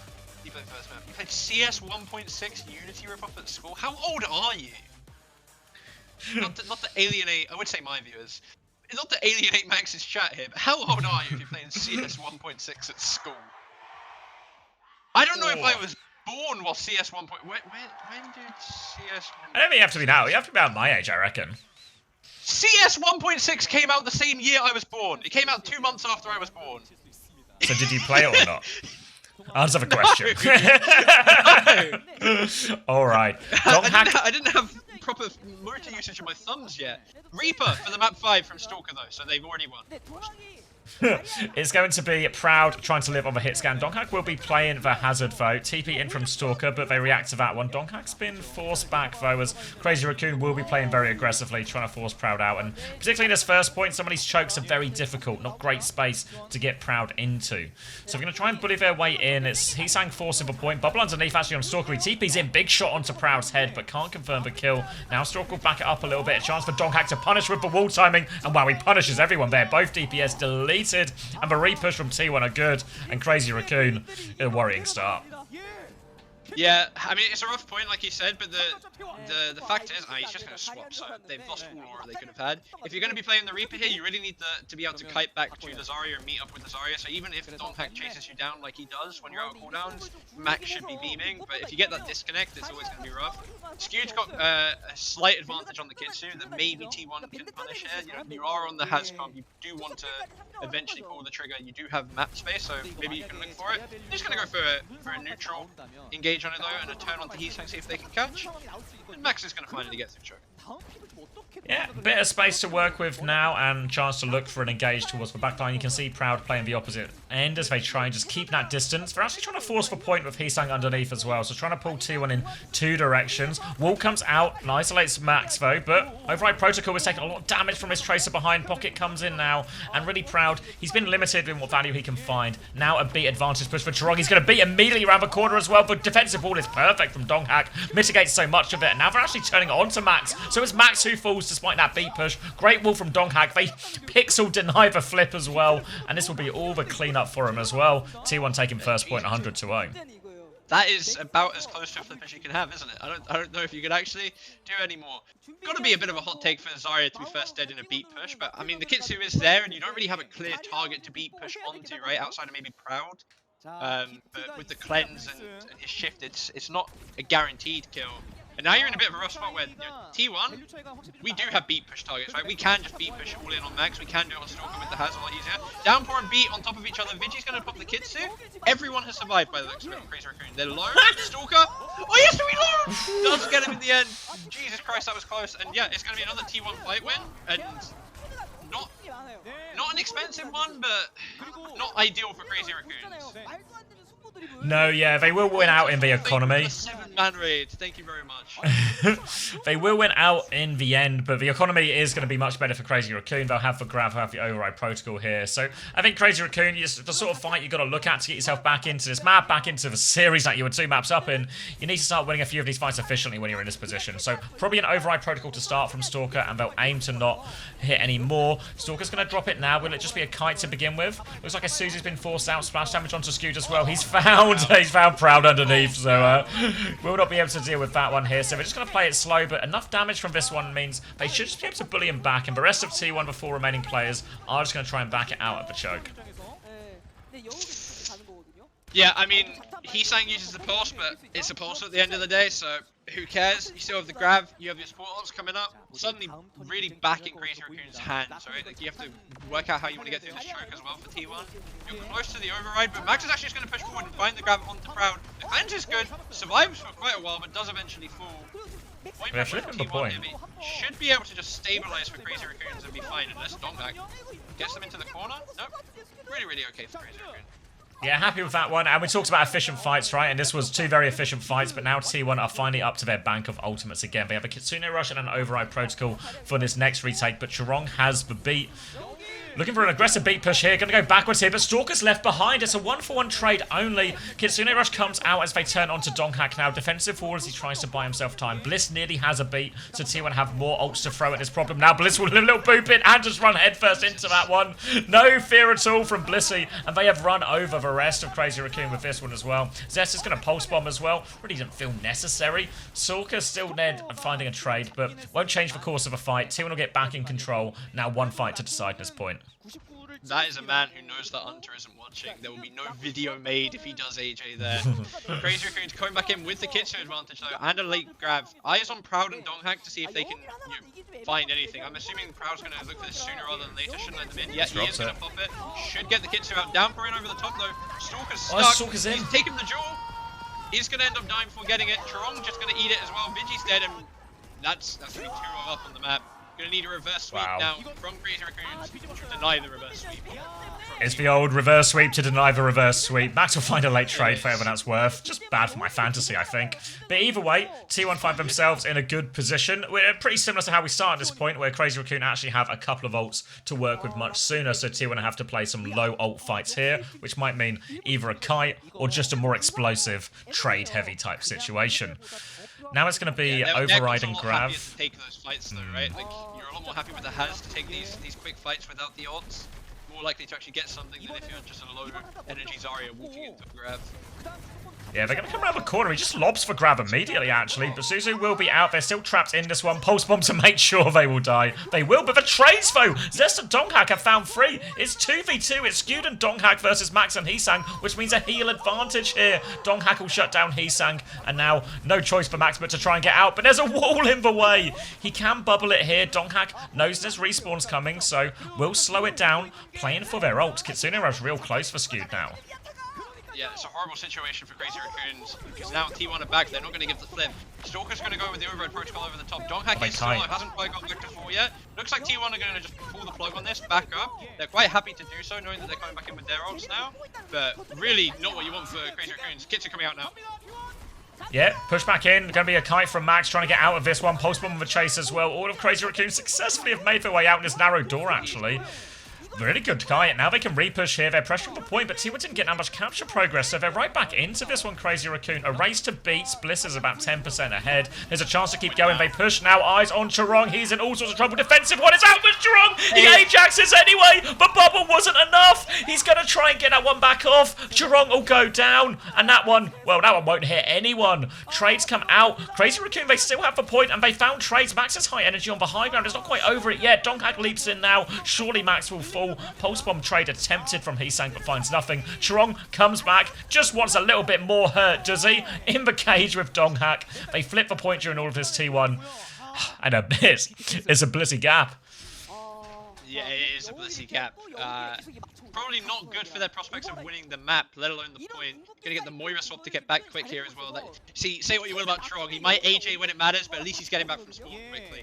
Crazy Raccoons, eyes on Max's grab. You have the Kitsu as well, but Proud's going to drop this Override Protocol in a second. And you don't really have any clear answer for it. Down for it over the top as well onto your Kitsu. Okay, I guess that's your answer. Stalker's just going to wide swing and kill him. And somehow T1 have just fallen over into just Kitsu. Yeah, just muscled their way back onto point there. Normally the Override Protocol is so effective into that ult, because you just can't really use the Kitsune Rush, but they all just swing Proud, take him down. Donghak's going to hit an emergency Mauga. I don't know if the Hazard was really causing him problems, or like, you know, causing him problems into this, but he's going to make the swap either way. It's just a pulse bomb for Zest to work with. He's triggered overtime. Yeah, maybe it's just a fast fight. They're going to play to win this situation, but Max does have the grab. Skew's going to die before the fight, which isn't a great start to that. Donghak with a drive pass now. Hoping for a little bit of a miracle here, roughly. They're going to come back onto this one. Bliss is going to die. That should just be clean up. Oh my! He's killed everyone with the stomp. It's not over yet. Donghak's killed 4. The size of this guy's feet. Donghak's 1 HP. Another stomp. He goes down. Max with the grab. Max isn't giving it up. 3 bars of HP. Max keeps Crazy Raccoon in it. Thank you, Kev, for the 26 months as well. What a stomp! Jesus Christ. You wish for it. You cast a blessed him. You said we need some. You need a miracle. Yeah. Wrong, Vigi. I here for it. Gonna end up forcing the grab out from Max. I guess well played from Max to close out in the end. But it necessitated the grab, right? So now your ult economy going on to next is looking a lot rougher than you were feeling before. You were quite happy, like, oh, we got grab going forward. But now T1 have some auto advantage, and you don't have the grab. Stalker maybe with the override protocol can make enough of a difference, but they kind of just getting boxed into a corner right now, Crazy Raccoons. Yeah, B push comes through from Chirong now. Bliss doesn't quite have it yet. He does now, gets it off, catches everyone as well. Override Protocol trying to cancel on his Kitsune Rush. They're trying to pile on top of Max. They've killed Vigi actually out of the air too. Positive trades for T1 as they flood back onto this, but a pulse bomb trade from Hisang equalizes it up. Zest is keen for that one. Hits for Tracer Gap Pulse as well. A Zest special, a classic. Chirong is 1 HP as Blissy is looking for another gap onto Chirong right now. He can't find the kill, but it's enough for T1 to win the fight, and they've got the first control. Yeah, Stalker's gonna make the swap over to Sojourn. Good into the Mauga, good on this point as well, just for jumping up on the sides. But only really the Kitsune to speak of for Crazy Raccoons, whereas T1, you have the Cage and you have the Override Protocol coming. Max taking a lot of damage early, no bubbles left, cleanse out. Gonna be Kitsune dropped here from Vigi, Cage and Override Protocol. They're locked in with this. Which is everyone is going to die, and yeah. Quick fight win on the plus side for Crazy Raccoons, right? Like at least you lose quickly, but you're looking at the ults. Max is going to swap. 17 grab and he's going to swap. It was the only ult they had. No way. What? It was their closest ult and he's going to just swap to the mirror. I mean, it's not as if T1 really have anything super close either, so it's maybe not the worst decision in the world, but... yeah, rough one now. Crazy Raccoon have to win this fight as well to keep themselves in this series and prevent themselves getting reverse sweep. Stomp comes through from Donghak to force for Suzu. Hisang will get the touch onto point. Donghak wants to go for more, but it's Stalker who finds the crucial shot onto Proud. Skew just 1 HP as well. Donghak finds for Stomp. 3 versus 3. Donghak and Max locked in an eternal combat, but they both have to reload. Donghak's going to go for the Stomp, but Max hits for counter Stomp. And Crazy Raccoon, they should be able to find a way through. Though Zest is 1 HP. Recall Chirong is awfully low. He needs a little bit of help. Max comes back in the nick of time. It was a 1v3. But Zest making them work for every inch right now. Chirong has the beat for next fight. Yeah, I mean, realistically, that should have been the hardest fight for Crazy Raccoons left to win, right? They should have ult advantage going into these last couple fights with this map, assuming they don't blow the bank here. You have a slight Cage advantage, you have the beat advantage, you're behind on Kitsu, but you have the DPS ult advantage as well. So unless there's another miracle stomp from Donghak, it's not looking too good. Stomp in here from Max, beating over the top. He's done it again! Bliss and Proud are dead. Bliss and Proud are dead. So it's still going to be a Crazy Raccoons fight win. Wasn't quite off the map. Alright, yeah, I thought he went. Twinkle Toes it. If we look at last fight, ult-wise probably prefer to be T1. I wouldn't hate a Proud swap here. There's no point in keeping this Emery. You might as well go the Sojourn so at least you have the mobility for this last fight. You're probably not going to get your ult. If Stalker manages to hit a miracle shot, then we're fine, but if this brawl manages to start, you have to give it to T1. Early pulse miss from Hisang. Can't find the possible opening. All on Stalker right now as we get into one final fight. T1 with an overwhelming ult advantage. Hisang is behind. Stalker is in front. Big dink onto Donghak. Beat comes through. Stalker's going to try and live. Slides all the way out. Counter Stomp is good from Max, but Zest finds the kill. The Cage out from Max, but he's got a pulse bomb on him. Suzu catches all of T1. They flood over him, and in the end, the ult advantage is simply too much. A Cage to make sure the job is done. T1 will reverse sweep Crazy Raccoon after some type of Doom Cat mirror. Unbelievable. One final touch coming through. They're on fast heroes. They want to go for it. Vigi's coming on this. One touch from Chirong. A little drive-by. He lives as well. Oh, no, he dies, but still. More ping-pongs to come right now. Hisang is awfully low. Surely there's no way back now. The cat has to do such an outrageous amount. And it's a reverse sweep. It is. I don't even know if it's fair to say it's a well-deserved one. I don't know what the teams were doing on map 3 specifically, and map 4 as well. I think Crazy Raccoons really shat the bed, but I mean, map 5 at the very least looks more map like 5 was, yeah, like T1 were, like they just had all the outclassed momentum them at there. that point, Yeah. They had all the momentum and they actually looked like a real team. To be fair, it's not as if Crazy Raccoons didn't, right? Especially the last point, like they made it hard for him, made him earn it, but jeez, Jesus, absolute dogfight in the end.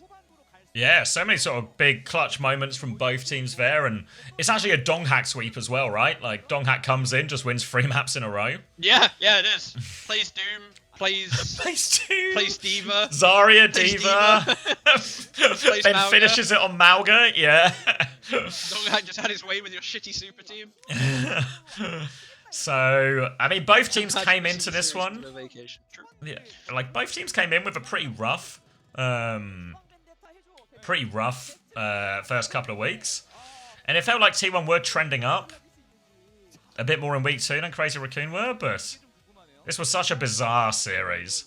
I feel like this is Crazy Raccoon. This is a lot. I mean, there's not many reverse sweeps where you can't blame the team with a 2-0 lead at least a bit, but I think Crazy Raccoon particularly culpable for this one here.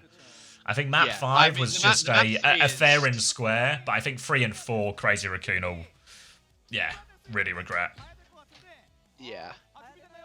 Yeah, no, I'm same page. Map 5 is what it is. Map 1 and 2, like, or whatever. I mean, like, outside of uni, map 1 and 2, I swear T1 didn't win a fight.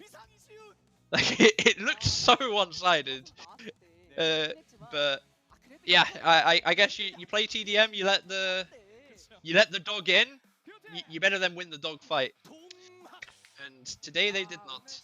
Donghack player of the match. It's Unbelievable as anyone else. He's come in and he's reverse swept Crazy Raccoon, you know? Like, I think it's reasonable.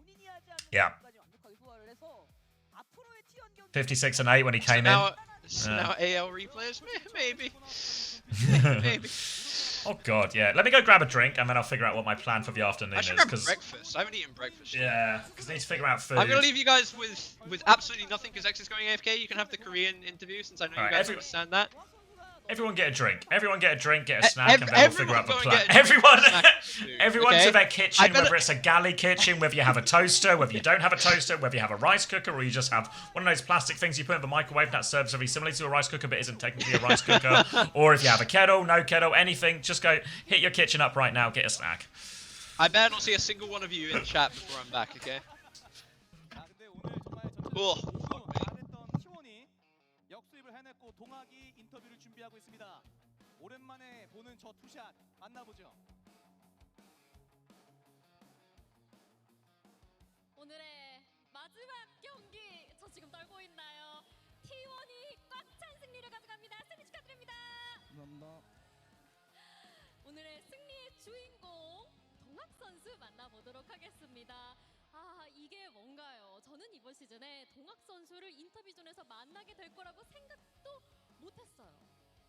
이렇게 안일하게 좀 생각한 저 자신을 반성하면서 인터뷰를 시작해 보도록 하겠습니다. 오늘 둠피스트로 전장을 뒤집어 놓으신 주인공이시죠. 누가 뭐래도 오늘 승리의 주인공인데요. 라쿤에게 머리가 띵해질 만한 패배를 선사하기도 했어요. 오늘 승리 소감 한번 들어볼게요.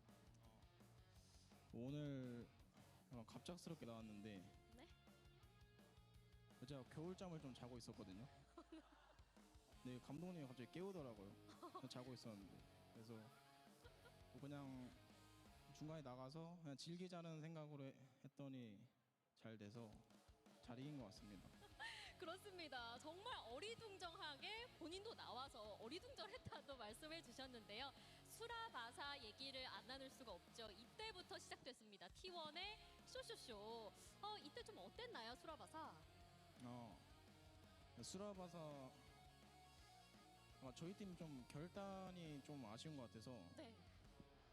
제가 처음 뱀픽 때부터 그냥 키리베 해주세요, 무조건 해주세요 하고 네. 조합도 너네 그냥 이거 아나 우양에 둔피하고 그냥 이거 할 거다 하자 결단 시원하게 해가지고 잘 된 것 같습니다. 역시 시원함은 동학이었습니다. 오늘 좀 수라바사 파티 주최자가 동학 선수였잖아요.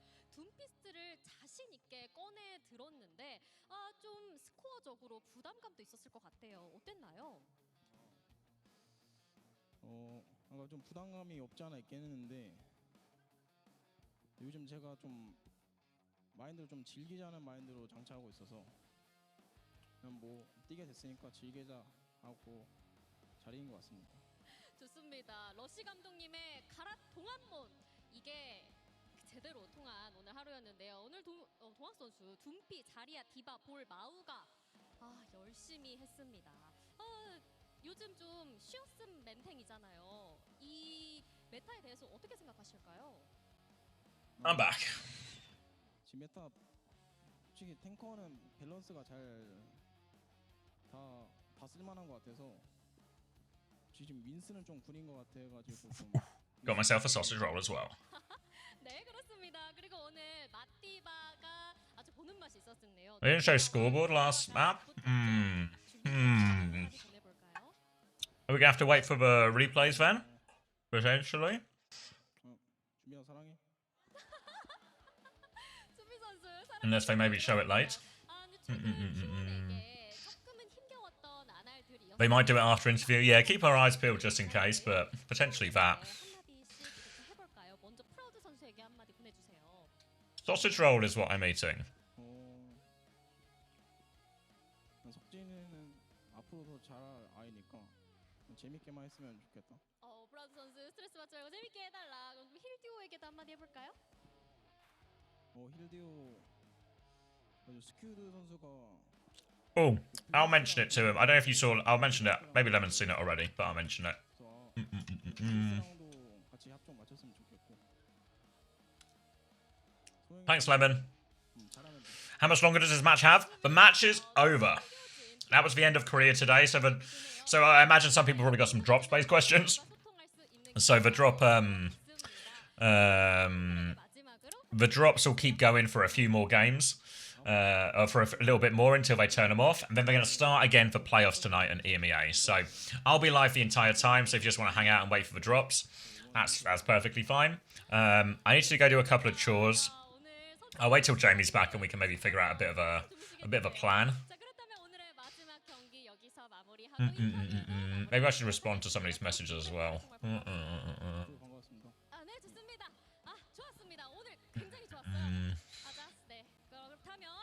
최종 경기 결과는 화면으로 확인해 보시죠. 동학 선수가 말솜씨가 많이 늘었어요. 네, 인터뷰를 자주 하다 보니까 예. 점점 스킬이 업그레이드 되지 않았나. 그러게요. 제가 봤을 때는 이시훈 아나운서가 진짜 어머 키웠다. 이런 생각이 들기도 하고, 그리고 동학 선수 스스로도 많이 노력을 한 것 같아요. 원래 옛날에는 뭐 질문하면은 네 좋았습니다 이렇게 끝났었는데 T1이니까 그런 쪽에서 약간 그런 교육도 들어가지 않을까요? 그런 걸로 알고 있어요. 예. 예. 자, 오늘 경기 결과 나왔습니다. 로데온 테일 게임이 그리고 팀팔콘 마지막 경기. I don't know, Mrs. Ramatra. I don't think so. I'm back. Hello. 맞죠? 예. What you got for 보통 food? What you screwing?